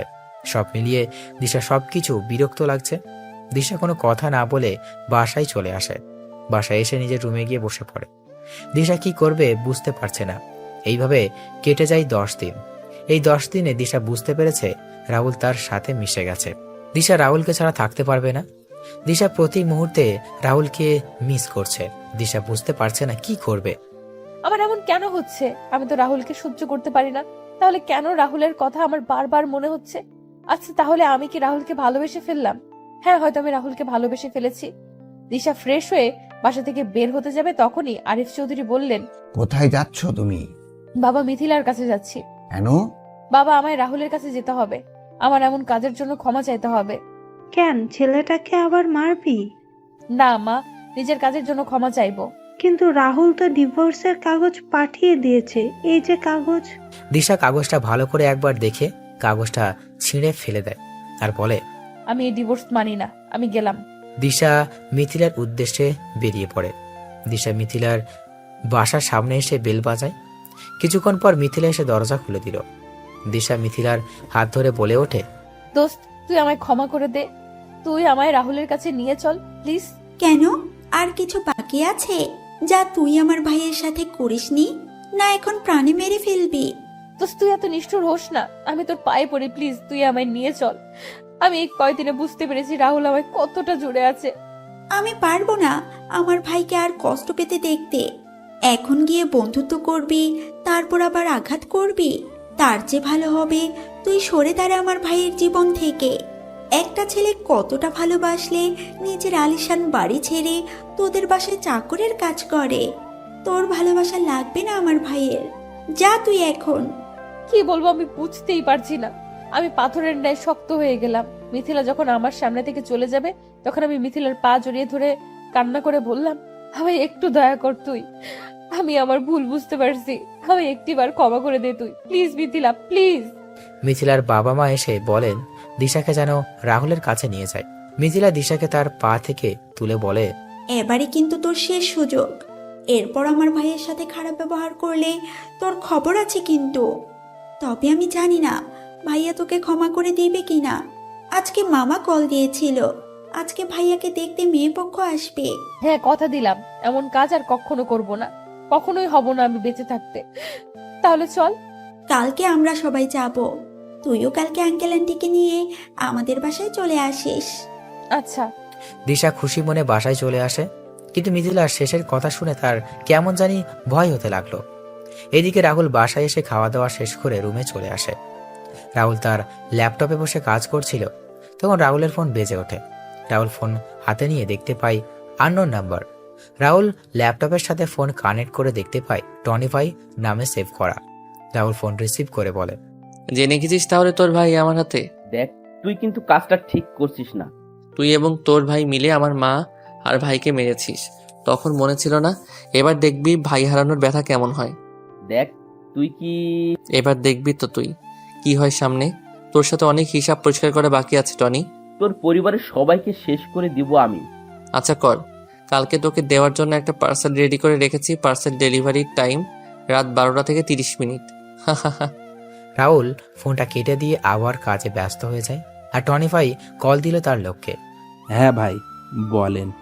আমি ওর পরিবারের ইনফরমেশন চাই। আমি জানি আমার ভাইকে আমি বাঁচাতে পারবো না, তার চেয়ে ওর পরিবারের সবাইকে শেষ করে দিব আমি। বস, আমি কিছুক্ষণের মধ্যে আমি পাঠিয়ে দিচ্ছি আপনাকে। আচ্ছা, আর শোন, সাবধানে থাকবি। ভাই। ওই বস যখন ফোন রেখে বের হতে যাবে, তখনই কয়েকজন এসে বসকে নিয়ে যায়। আর রাত 12টায় রুমের ভিতর থেকে বস চিৎকার করছে, কিন্তু কেউ শুনছে না। 12:10 রুমে প্রবেশ করে বহুরূপী ভয়ঙ্কর হায়না সর্দার বস তখন বলে, দেখো সর্দার, আমায় ক্ষমা করে দাও। তুমি চাইলে আমি টনির সকল ইনফরমেশন তোমার দিয়ে দিব, তবু আমার ছেড়ে দাও। আমার মা ও তোদের আমার ভাইকে ছেড়ে দিতে বলেছিল, কিন্তু তোরা ছেড়ে দিয়েছিলি কি? আমার অনেক বড় ভুল হয়েছে, আমার ক্ষমা করে দাও। ভালো থাকিস আর ক্ষমা আমার ভাই আর আমার মায়ের কাছে গিয়ে চেয়ে নিবি। রাহুল কথাটা বলেই একটা কোপে শরীর থেকে মাথা আলাদা করে দিল। বসের প্রাণ পাখি উড়াল দিল ক্ষমা চাওয়ার উদ্দেশ্যে। এটা টনির ঠিকানায় ডেলিভারি দিয়ে আয়, ডেলিভারিতে যেন কোনো সমস্যা না হয়। রাহুল কথাটা বলে সেখান থেকে বের হয়ে যায়। রাহুল গাড়ির কাছে এসে তার ফোন বের করে কল দিল টনির নাম্বার। টনি, পার্সেল রেডি করে দিয়ে আসলাম, কিছুক্ষণের মধ্যে ডেলিভারি পেয়ে যাবি, অপেক্ষা কর। তুই কিন্তু বুঝতে পারছিস না তুই কার সাথে পাঙ্গা নিছিস। আমি হলাম এই পুরো মাফিয়া ওয়ার্ল্ডের king. The place from which the tigers starts moving becomes his own. So keep watching what happens next. Rahul কথা বলেই ফোন রেখে দিল। রাহুল বাসায় এসে ফোন হাতে নিয়ে তার পুরাতন সিম অ্যাক্টিভ করলো। তখন রাহুল দেখতে পায় দিশা, মিথিলা, আঙ্কেল আন্টির নাম্বার থেকে অনেক কল এসেছে। রাহুল অবাক হয়ে যায় দিশার নাম্বার থেকে কল আসা দেখে। হঠাৎ করে মেসেজের দিকে নজর পড়ে, তখন রাহুল দেখতে পায় দিশার নাম্বার থেকে 350+ মেসেজ এসেছে, যার সবকটি সরি সরি লেখা। রাহুল হালকা একটা হাসি দিয়ে পুরাতন সিম ডিঅ্যাক্টিভেট করে ঘুমিয়ে পড়ে। এইদিকে দিশার ঘুম আসছে না, কারণ কালকে কি হবে সেটা ভেবে। রাহুল যদি তাকে ফিরিয়ে দেয়, রাহুল যদি আবার বিয়ে করে নেয়, রাহুল যদি তার সাথে খারাপ ব্যবহার করে দেয়, এইসব চিন্তা করতে করতে দিশা ঘুমিয়ে পড়ে। পরের দিন দিশা খুব ভোরে ঘুম থেকে উঠে তার মা বাবাকে রেডি করিয়ে তাড়াতাড়ি করে মিথিলার বাসায় চলে যায়। তারপর সবাই মিলে রাহুলের গ্রামের বাড়ির উদ্দেশ্যে রওনা দিল। রাহুল ঘুম থেকে উঠে তার বাবার সাথে চলে যায় একটা কাজে। দুপুরবেলা বাবা ছেলে বাসায় ফিরে খাওয়া দাওয়া শেষ করে যে যার রুমে চলে যায়। রাহুল রুমে এসে ঘুমিয়ে পড়ে। বিকালবেলা বুকে ভারী কিছুর অনুভব, রাহুলের ঘুম ভেঙে যায়। রাহুল চোখ খুলে সামনে তাকিয়ে চিৎকার করে বলে ওঠে, ভূত ভূত, দূর ভূত হবে না। পেতনি ভাবি, পেতনি বাঁচাও বাঁচাও। এই এই একদম চুপ। এই কি পেতনি দেখছে আমায় চুপ করতে বলছে? ভাবি বা ও ও ওই তোরে না চুপ করতে বলছি, কথা বলছিস কেন? ও ও ও সরি। হাত সরিয়ে নিলাম রাহুলের মুখ থেকে। জোরে জোরে শ্বাস নিয়ে বললাম, এই কে আপনি? আমার রুমে কি? আর ওই ডাকিনির বেশি কেন? কি বললি? আমি ডাইনি? মানে তাড়াতাড়ি করে আমি নিজের হাতে চিমটি কেটে ফেললাম। না, এটা তো সত্যি। আপনি এখানে কি করে, কি জন্য এসেছেন? রাহুল, আমি আমার কাজের জন্য সরি, প্লিজ আমায় ক্ষমা করে দাও। আমি না জেনে তোমার সাথে অনেক খারাপ ব্যবহার করেছি। আপনাকে এখানে নিয়ে আসছে কে? আমি তো আপনাকে ডিভোর্স লেটার দিয়ে দিয়েছি, তাহলে এখানে আসছেন কেন? আমি আসছি তোমার স্ত্রীর অধিকারে। আমি মানি না এসব ডিভোর্স। দেখুন, এসব না বলে সন্ধ্যা 6টার ট্রেন ধরে চলে যান আপনার বাসায়। আমি যাব না, আমি এখানে থাকার পারমিশন পেয়ে গেছি। কে দিয়েছে আপনাকে এখানে থাকার পারমিশন? আমার শ্বশুর মশাই দিয়েছেন।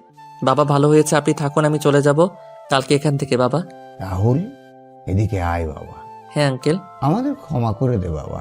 আমরা না বুঝে ওই দিন তোর সাথে বাজে ব্যবহার করেছি, তোর গায়ে হাত তুলেছি। আরে আঙ্কেল, আমি তেমন কিছু মনে করিনি। সত্যি বলছিস তো তুই? হ্যাঁ আন্টি। তাহলে আমাদের আন্টি আর আঙ্কেল বলছিস কেন? সরি ছোট আম্মু। ছোট আব্বু তোমাদের নিয়ে এলো কে? আমি ভাইয়া। তাই তো বলি, এই কাজ তোর মতো ফাজিলের দ্বারা সম্ভব। মাথা ফাটিয়ে দিব তোর। তোর করলে আমার ভাতিজা কেন? দে আমার কাছে তুই। বললেই হলো। হয়েছে দুজনের এবার।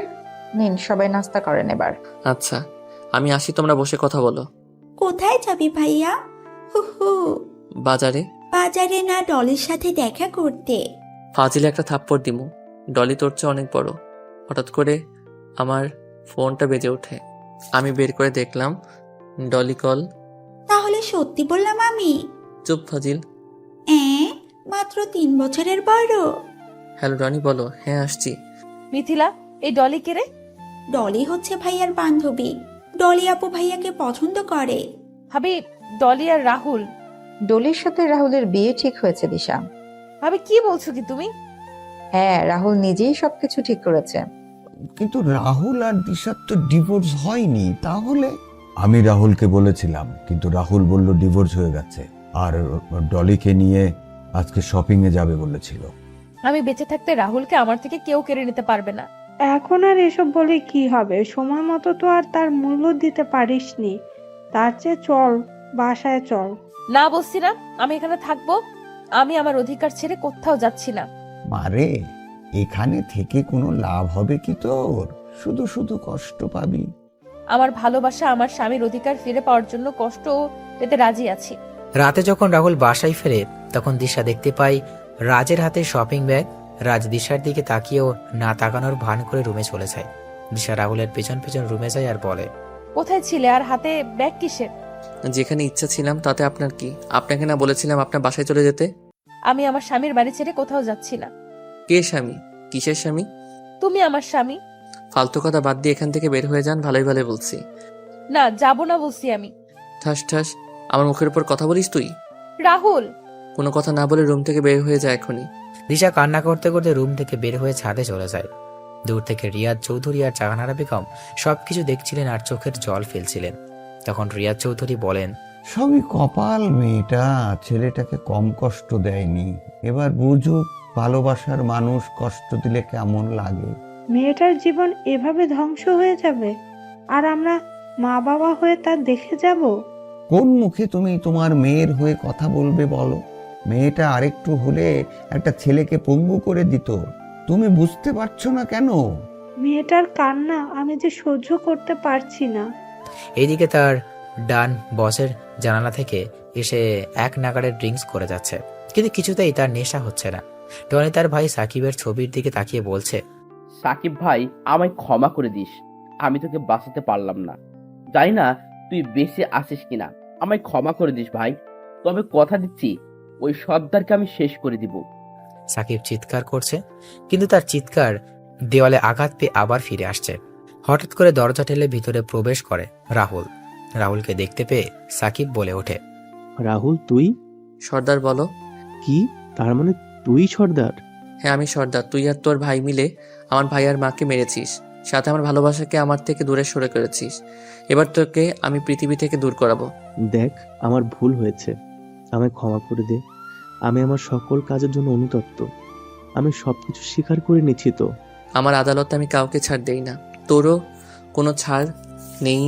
যা তুই চলে যায়, খুব তাড়াতাড়ি তোর ভাইকেও পাঠিয়ে দিব। কথাটা বলে রাহুল তার পিস্তলের সকলগুলি সাকিবের শরীরে ঢুকিয়ে দিল আর তার লোকেদের বলল লাশটা যেন টনি ঠিকানায় পৌঁছে যায়। রাহুল বাসায় চলে যায়। রাত 8টায় টনি বসে আছে আর তার ভাইয়ের প্রাণহীন হিম শীতল দেহের কাছে। টনির চোখ থেকে পানি ঝরছে আর মনের ভিতর আগুন দাউ দাউ করে বাড়ছে। টনির সমস্ত লোকেরা এসে জমা হয় তার বাড়িতে। এইদিকে রাহুল বাসায় ফিরে ফ্রেশ হয়ে এসে সবার সাথে কিছু সময় আড্ডা দিয়ে খাওয়া দাওয়া করে তার রুমে চলে যায়। রাহুল সবেমাত্র বিছানায় শুয়েছে, তখনই দিশা রুমের দরজা ঠেলে ভিতরে ঢুকে দরজা লাগিয়ে দিল। রাহুল সামনে তাকিয়ে দিশাকে দেখে বলে ওঠে, কি ব্যাপার, আপনি আমার রুমে কেন? আমার জামাইয়ের রুমে আমি থাকবো না তো কে থাকবে? জামাই মানে? আপনাকে বললাম না আমাদের ডিভোর্স হয়ে গেছে। আমার আগের কাজের জন্য আমি ক্ষমা চেয়েছি তো, তাহলে কেন এমন করছো? আপনি অন্য রুমে গিয়ে ঘুমিয়ে পড়েন, শুধু শুধু ঝামেলা করছেন কেন? আমি যাব না, আমি এই রুমে ঘুমাবো। দিশা কথাটা বলে যেই বিছানায় উঠতে যাবে তখনই রাহুল দিশার গালে ঠাস ঠাস করে থাপ্পড় বসিয়ে দিয়ে বলে ওঠে, বিছানায় উঠছেন কেন? তাহলে কোথায় ঘুমাবো আমি? আর তুমি আমায় মারলে? মাটিতে বা বেলকনিতে ঘুমাতে পারেন, এটা কেবল শুরু, গুনে গুনে হিসাব হবে। বাইরে তো অনেক ঠান্ডা, তাহলে আমি ঘুমাবো কি করে? সেটা আমি কি করে বলবো? আচ্ছা।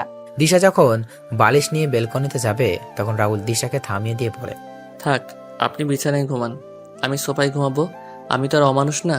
এক বিছানায় ঘুমালে কি হবে? ওই যে ছোট লোক মানুষ আমি। রাহুল সোফায় গিয়ে লাইট নিভিয়ে ঘুমিয়ে পড়ে আর দিশা তাকিয়ে আছে রাহুলের দিকে। রাহুল মাঝরাতে কান্নার শব্দ শুনতে পায়। রাহুল তাকিয়ে দেখতে পায় দিশা কান্না করছে। তখন রাহুল বলে, আবার যদি কান্নার শব্দ আমার কানে আসে তাহলে লাথি দিয়ে রুম থেকে বের করে দিব, যত সব ন্যাকামো। দিশা কান্না বন্ধ করে শুয়ে পড়ে। পরের দিন সকালে রাহুল নাস্তা করে বের হয়ে যায় বাসা থেকে। দিশা ঘুম থেকে উঠে বিছানায় খুঁচিয়ে নিচে চলে যায়। নিচে গিয়ে ভাবিকে বলে, আচ্ছা ভাবি, মানুষ ভুল করলে ক্ষমা চাইলে তো তাকে ক্ষমা করে দেয়, তাহলে তোমার ছোট ভাই আমায় ক্ষমা করছে না কেন? জানিস দিশা, আমার যাকে বেশি ভালোবাসি তার উপরেই কিন্তু রাগ অভিমান করি। রাহুলেরও তেমন হয়েছে। আমি কি করব এখন? রাহুলের সাথে সবকিছু জোর করে করবি, যদি কি না করতে বলে সেটা করবি, সবসময় রোমান্টিক মোডে থাকবি। আচ্ছা। দিশা ভাবির কথা অনুযায়ী কাজে নেমে পড়ে। কয়েকদিন রাহুল একটু রাগ দেখলেও এরপর আর দেখতে পারেনি। রাহুল একটা রুমে বসে বিহার থেকে আসা তার লোকেদের একটা ছবি দিয়ে বলে, এই ছবির অমানুষটাকে আমার আস্তানা দিয়ে আসবি, তোরা এর সাথে কিছু করবি না, যা করার আমি করব সব। টনি তার ছেলের কবর দিয়ে এসে তার সমস্ত লোকের উদ্দেশ্যে বলে ওঠে, ওই তোরা সর্দারকে খুঁজে বের কর, যত টাকা লাগবে আমি দেব। আমার ছেলের খবরের সাথে সাথেও আমি ওই সর্দারের খবর দেখতে চাই। আমার থেকে আমার সবকিছু কেড়ে নিয়েছে ও, আমি ওর থেকে ওর সব কিছু কেড়ে নিব। ওই সর্দারের এমন ভয়ানক মৃত্যু দিব যা দেখে মৃত্যু দেবতাও ভয় পেয়ে যায়। রাহুল সেখান থেকে চলে আসে। বাসায় এসে খাওয়া দাওয়া শেষ করে বিছানায় শুয়ে ছিল। এই সুযোগে দিশা রুমে ঢুকে রাহুলকে জড়িয়ে ধরে। এ হচ্ছেটা কি? রাহুলের গলা চেপে ধরে বললাম, চুপ বসে থাকো, না হলে এর পরিণাম কিন্তু খুব খারাপ হবে। আমি এখন তোমার বুকে ঘুমাবো, যদি আমার ঘুমানোর কোনো সমস্যা হয় তাহলে কিন্তু বাসর করে নিব। মনে মনে বললাম, কি মেরে বাবা, সাক্ষাৎ ডাইনি আমার বুকে ঘুমাবে, অথচ আমায় কয়েকটা দিন আগে সহ্য করতে পারতো না। অঙ্কুশ দাদা একটা কথা ঠিকই বলেছিল, মেয়েদের মন বোঝা নয়রে সোজা। কি বলছিস? আমি সব শুনছি কিন্তু। আর কিছু না, আপনি ঘুমিয়ে পড়ুন, একবার ছাড়া পাই তাহলে বুঝবি ডাইনি বেডি। আরো অনেক কষ্ট দিব তোকে, দেখি কেমন সহ্য করতে পারো শোনা। এই তোরা কে? আমাকে এখানে নিয়ে আসছিস কেন? তোরা চিনিস না আমি কে? তখন রাহুল রুমে প্রবেশ করে বলে, তুই হলি গলির কুকুর। তুই কি বলছিস ভেবে বলছিস তো? আরে তোর মতো কুকুরকে কিছু বলতে হলে ভেবে বলতে হবে নাকি? এই তুই কে রে? তখন থেকে তুই তুই করে বলছিস। দেখবি আমায় তুই? হ্যাঁ। দেখলে তোর প্যান্ট ঢিলে হয়ে যাবে না তোরে? তখন টনি রেগে বলে, এই কুত্তার বাচ্চা, সামনে এসে কথা বল সাহস থাকলে, সব কয়টাকে মেরে এখানে পুঁতে রেখে দেব। তাই নাকি রে, এখানে পুঁতে ফেলবি? রাহুল এই কথা বলে সামনে এগিয়ে যায়। রাহুলকে দেখে টনির চোখ বড় হয়ে যায়। কেউ কিছু বলছে না। তখন রাহুল বলে, কি রে নে, আমায় মেরে পুঁতে ফেলবি না? পুঁতে ফেল আমায়। সর্দার, রে, আমায় মারার জন্য যাদের পাঠিয়েছিলি তাদেরকেও আমি তোর ভাইয়ের কাছে পাঠিয়ে দিয়েছি। এবার তোর পালা, তোকেও পাঠিয়ে দিব তোর ভাইয়ের কাছে। তুই এখনো বেঁচে আছিস? তোকে তোর ভাই এসিপি রাজ আর তোর মাকে না মেরে ফেলেছিলাম, তাহলে বেঁচে গেলে কি করে? তোরা কি ভেবেছিলি আমি মারা গেছি? তোর করা সকল অন্যায়ের পুরস্কার দেওয়ার জন্য আমি আবার ফিরে আসছি। তোরা আজ আমার পরিবারের সাথে যা করেছিস সেটা এখন তোদের সাথে করব। সর্দার ভাই, আমাদের ক্ষমা করে দাও। আমরা অনেক বড় ভুল করে ফেলেছি। আমি আর কখনো এমন কাজ করব না। আমায় ক্ষমা করে দেন প্লিজ ভাই। আচ্ছা যা, আমি তোদের ক্ষমা করে দিলাম। আমার লোকেরা তোকে কিছু বলবে না। তুই জানিস তো আমি একটা সুযোগ দেই। তখন রাহুলের লোকেরা না না বলে ওঠে। সবাই এগিয়ে আসে টনিকে মারার জন্য। তখন রাহুল বলে, আগে আমি কথা শেষ করতে দে, তারপর তোরা যা করার করিস। ধন্যবাদ সর্দার ভাই। আর আগে শুনবি তো? বলুন ভাই। এই বাড়ির পাশে একটা পুকুর আছে, সেই পুকুরে 10টা ডুব দিতে হবে। 10টা ডুব দিয়ে উঠে আসলেই আমরা তোকে ছেড়ে দিব। কিন্তু ওইখানে তো শার্ক আর কুমির আছে। তাহলে তুই এই হান্টারদের হাতে মরবি। দেখছিস এক একটাকে, এরা বিহারের জঙ্গল পশু শিকার করে। কিছু ঝলক দেখবি নাকি? বলে হাসতে লাগলাম। আমি সর্দারের এর কথা শুনে ওই হান্টারগুলোর দিকে তাকলাম। এইগুলো আসতো একটা জমদূত। তার চেয়ে আমি বরং পুকুরে 10টা ডুব দিয়ে আসি। আমি তখন বললাম, আমি রাজি পুকুরে ডুব দিতে। এটা শুনে রাহুল একটা রহস্যময় হাসি দিল। তখন রাহুল তার লোকের কানে কানে কিছু কথা বলে। রাহুলের কথা শুনে রাহুলের লোকের একটা হাসি দিয়ে টনিকে নিয়ে যায়। কিছুক্ষণ পর শোনা গেল টনির ভয়ানক আত্মচিৎকার। সেই আত্মচিৎকারের সাথে পুকুরের জলের শব্দ, আর এইদিকে ভয়ানক হাসি। রাহুলও তার লোকেদের রাহুলের এই সব কিছু শুনে আর বুঝতে বাকি রইল না কি হচ্ছে। রাহুলের লোকেরা তাড়াতাড়ি পুকুরের পাড়ে গিয়ে দাঁড়িয়ে দেখছে আর হাসছে। সব যখন ঠান্ডা হয়ে গেল তখন রাহুল উপরের দিকে তাকিয়ে 2 ফোঁটা চোখের জল ফেলে একটা দীর্ঘ শ্বাস ফেলে। রাহুল তার লোকেদের উদ্দেশ্যে তাকিয়ে বলে, কিরে, এবার তোদের রাগ কমেছে? সবাই একসাথে চিৎকার দিয়ে বলে ওঠে, হ্যাঁ ভাই হ্যাঁ। রাহুল রাতে বাসায় ফিরে খাওয়া দাওয়া করে সোফায় গিয়ে শুয়ে পড়ে। পরের দিন সকালে ঘুম থেকে উঠে নাস্তা করে তার অফিসে চলে যায়। রাতের বেলা সবাই বসে খাবার খাচ্ছিল। রাহুল দেখতে পায় দিশার পাশে জায়গা খালি। রাহুল সেখানে না বসে সোফায় বসতে যাচ্ছিল। তখন ভাবি রাহুলকে বলেন, রাহুল খেতে বস সবার সাথে। ওই দিকে কোথায় যাচ্ছিস? ভাবি টিভি দেখবে তো, আর তুমি খাবারটা বেড়ে দাও, আমি এখানে বসে খেয়ে নিব। ভাবি তুমি বসো, আমি খাবার বেড়ে দিচ্ছি। ভাবি খাবারটা তুমি নিয়ে এসো, তুমি যদি নিয়ে আসতে না পারো তাহলে বাদ দাও। দিশা রাহুলের কথা শুনে খাবার বাড়তে গিয়েও বাড়ল না। ভাবি কোনো কথা না বলে খাবার নিয়ে রাহুলের কাছে দিয়ে আসেন। রাহুল খাবার খেয়ে তার রুমে চলে যায়। রুমে গিয়ে রাহুল ডলিকে শুনিয়ে শুনিয়ে ডলির সাথে কথা বলছিল। দিশা সেগুলো শুনেও কিছু বলল না। রাহুল কিছু সময় পর ঘুমিয়ে পড়ে। মাঝরাতে রাহুলের ঘুম ভেঙে যায়। রাহুল দেখতে পায় দিশা তার পায়ের কাছে পা জড়িয়ে ধরে ঘুমিয়ে আছে। দিশার এই অবস্থা দেখে রাহুলের কষ্ট হলেও রাহুল কিছু বলল না। এইভাবে দিন চলে যাচ্ছিল। রাহুল অফিস থেকে ফিরছিল, তখন তার ভাবি রাহুলকে তার সাথে বাসার বাইরে আসতে বলেন। রাহুল, কি শুরু করে দিচ্ছিস তুই? আর মেয়েটাকে কত কষ্ট দিবি? এখনো তো কিছুই করিনি। আমার সাথে কি কি করেছে তুমি জানো? এই, তাহলে তুই ওকে ভালোবাসতি? এটা তোর ভালোবাসার প্রমাণ? মেয়ে আজকে এখানে এসেছে 2 মাসের উপরে, তুই কি কম অত্যাচার করেছিস? মেয়েটার সাথে ভালো করে কথা বলেছিস? কিন্তু ভাবি, জানিস তো রাহুল, ক্ষমা করে দেয়া হচ্ছে মানুষের সবচেয়ে ভালো গুণ। আমি কি বলেছি তুই সেটা নিশ্চয়ই বুঝতে পারছিস। ভাবি। পরের দিন রাহুল ছাদে দাঁড়িয়ে আছে। তখন দিশা রাহুলের কাছে এসে বলে ওঠে, তাহলে সমস্ত খুনিদের মেরে ফেললে কি সুন্দর ছাদে বসে সিগারেট টানছো মনের সুখে। একেবারে ইনোসেন্ট ছেলে। আমি মেয়ে কণ্ঠ শুনে পিছনে তাকালাম, দেখলাম উক্ত কথাগুলো দিশা বলছে। আমি বললাম, মানে কি বলছেন কি? ইন্টারপোল অফিসার রাহুল আর সন্ত্রাসীদের আতঙ্কের নাম সর্দার মানুষটা যে তুমি, আমি সেটা জানতে পেরেছি। কি যাতা বলছেন? সত্যি বলছি আমি। কি প্রমাণ আছে আপনার কাছে? প্রমাণ দেখতে চান আপনি? কি প্রমাণ? প্রমাণ হলো আপনার এই ব্যাজ, আপনার এই আইডি কার্ড। এগুলো কোথায় পেলেন আপনি? আজকে তোমার রুম পরিষ্কার করতে গিয়ে। আমার জিনিস কাকে জিজ্ঞেস করে হাত দিয়েছো তুমি? আমার অধিকার আছে তাই দিয়েছি। বেশি কথা না বলে রেডি হয়ে নাও, আজকে আমাদের বিয়ে। বিয়ে মানে? আজকে তোর বিয়ে দিশার সাথে। কি, আমি করব না বিয়ে। কেন? যে ঝগড়াটে মেয়ে, কথায় কথায় ঝগড়া করে আর অহংকারীও। আরে ভাইয়া, তোদের মানাবে খুব সুন্দর। ওরে বান্দরনি, তুই কোথায় ভাইকে সাপোর্ট করবি তা না করে ওই ভয়ঙ্করী মেয়েকে সাপোর্ট করছিস? তখন দিশা রাহুলের সামনে এসে দাঁতে দাঁত চেপে বলে, ওনার সাথে আমার কিছু কথা আছে, তোমরা ছাদে থাকো, আমরা কথা শেষ করে আসছি। এই কথা বলে দিশা রাহুলকে টানতে টানতে নিচে নিয়ে আসে। আর এইদিকে সবাই হাসছে। দিশা রাহুলকে তার রুমে নিয়ে গিয়ে দরজা লাগিয়ে রাহুলের কলার টেনে বলে, কি বললি তুই? আমায় বিয়ে করবি না? ঠিকই বলছি। আর তুমি আমায় তুই তুই করে বলছো কেন? বেশ করেছি বলেছি। ভালোই ভালোই বিয়ে করতে রাজি হয়ে যাও, না হলে না হলে কি জুতা দিয়ে আবার মারবেন? তো চাইলে সে মারতে পারেন। এখন এখনই বাসর করে নিব। কি বিয়াদব মেয়ে মাইরি। ওই কথা না বলে খাটে চল, নইলে এখন ওইটা জোর করে নিব। ওইটা মানে? দেখাবো নাকি? রাহুলের দিকে এগোতে লাগলাম। না, এই না। দিশা একটা ছুরি নিয়ে নিজের হাতে টানতে লাগলো। দিশার হাত থেকে রক্ত পড়ছে। রাহুল তাড়াতাড়ি করে দিশার দিকে এগিয়ে যায়। দিশা পিছিয়ে গিয়ে বলে, আমার দিকে এগোবে না।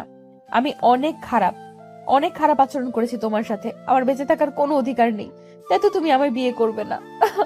ম্যাডাম, আমাকে ক্ষমা করে দিও। ভালো দেখে কাউকে বিয়ে করে সুখে থেকো। দিশা যখন ছুরি চালাতে যাবে তখন রাহুল বলে ওঠে, আমি রাজি বিয়ে করতে তোমায়, প্লিজ এমনটা করো না। দিশা ছুরিটা ফেলে রাহুলকে গিয়ে জড়িয়ে ধরে কান্না করতে থাকে। রাহুলও দিশাকে জড়িয়ে ধরে আছে। দিশা বলে, আগে সবাইকে চিৎকার করে বলো আমায় বিয়ে করবে। আচ্ছা, পরে বলবো। আমি কিন্তু আবার ছুরি নিয়ে নিব। বলছি, এই আমি বিয়ে করতে রাজি। রাহুল দিশার হাতে ব্যান্ডেজ করে দিয়ে রুম থেকে বেরিয়ে সবাইকে বলে দেয় সে বিয়েতে রাজি। কবুল বলার সময় মিথিলা রাহুলকে বলে, ভাই বললে বিয়ে করবেন না, তারপর বিয়ে করতে রাজি হলেন, বুঝলাম না। ভাবি গো, দিশাকে বিয়ে না করলে আমার ওটা নিয়ে নিত। কি নিত? বলা যাবে না, তুই বিয়ে করে নে, তাহলে বুঝতে পারবি। আচ্ছা ভাই, আপনার দরকার লাগবে না আবার আমাদের? আমি আছি বোন, আপনি আমায় একবার বলবেন। বিয়ের অনুষ্ঠান শেষ করে সবাই চলে যায়। তখন ভাবি তার রুমে যাওয়ার সময় দেখতে পায় রাহুল দাঁড়িয়ে আছে মা আর তার ভাইয়ের ছবির সামনে। তখন ভাবি এসে রাহুলকে বলেন, কি রে ভাইয়া, দাঁড়িয়ে আছিস যে? আজকে মা ভাইয়া নেই, ওরা থাকলে কত ভালো হতো না বলো ভাবি? ভাইয়া, ওদের জন্য আমাদের দোয়া করা ছাড়া আর কিছু করার নাই। যা রুমে যা, রাত হয়েছে অনেক। যাচ্ছে, আগে পাঠাক আর পাঠিকাদের কাছ থেকে দোয়া আর বিদায় নিয়ে নেই। ও আচ্ছা, আমার সালাম দিস তাদের, বলিস শীঘ্রই দেখা হবে আবার। আচ্ছা যাও। যাচ্ছি। তো পাঠক আর পাঠিকাগণ, আমাদের জন্য দোয়া করবেন, আমাদের দাম্পত্য জীবন যেন সুখের হয়। জানি না ওই তিতা জুস আবার কি করে আমার সাথে। আপনারা আমার জন্য দোয়া করবেন। দেখা হবে আপনাদের সাথে নতুন কোনো গল্পে। সবাই দোয়া করবেন। সমাপ্ত।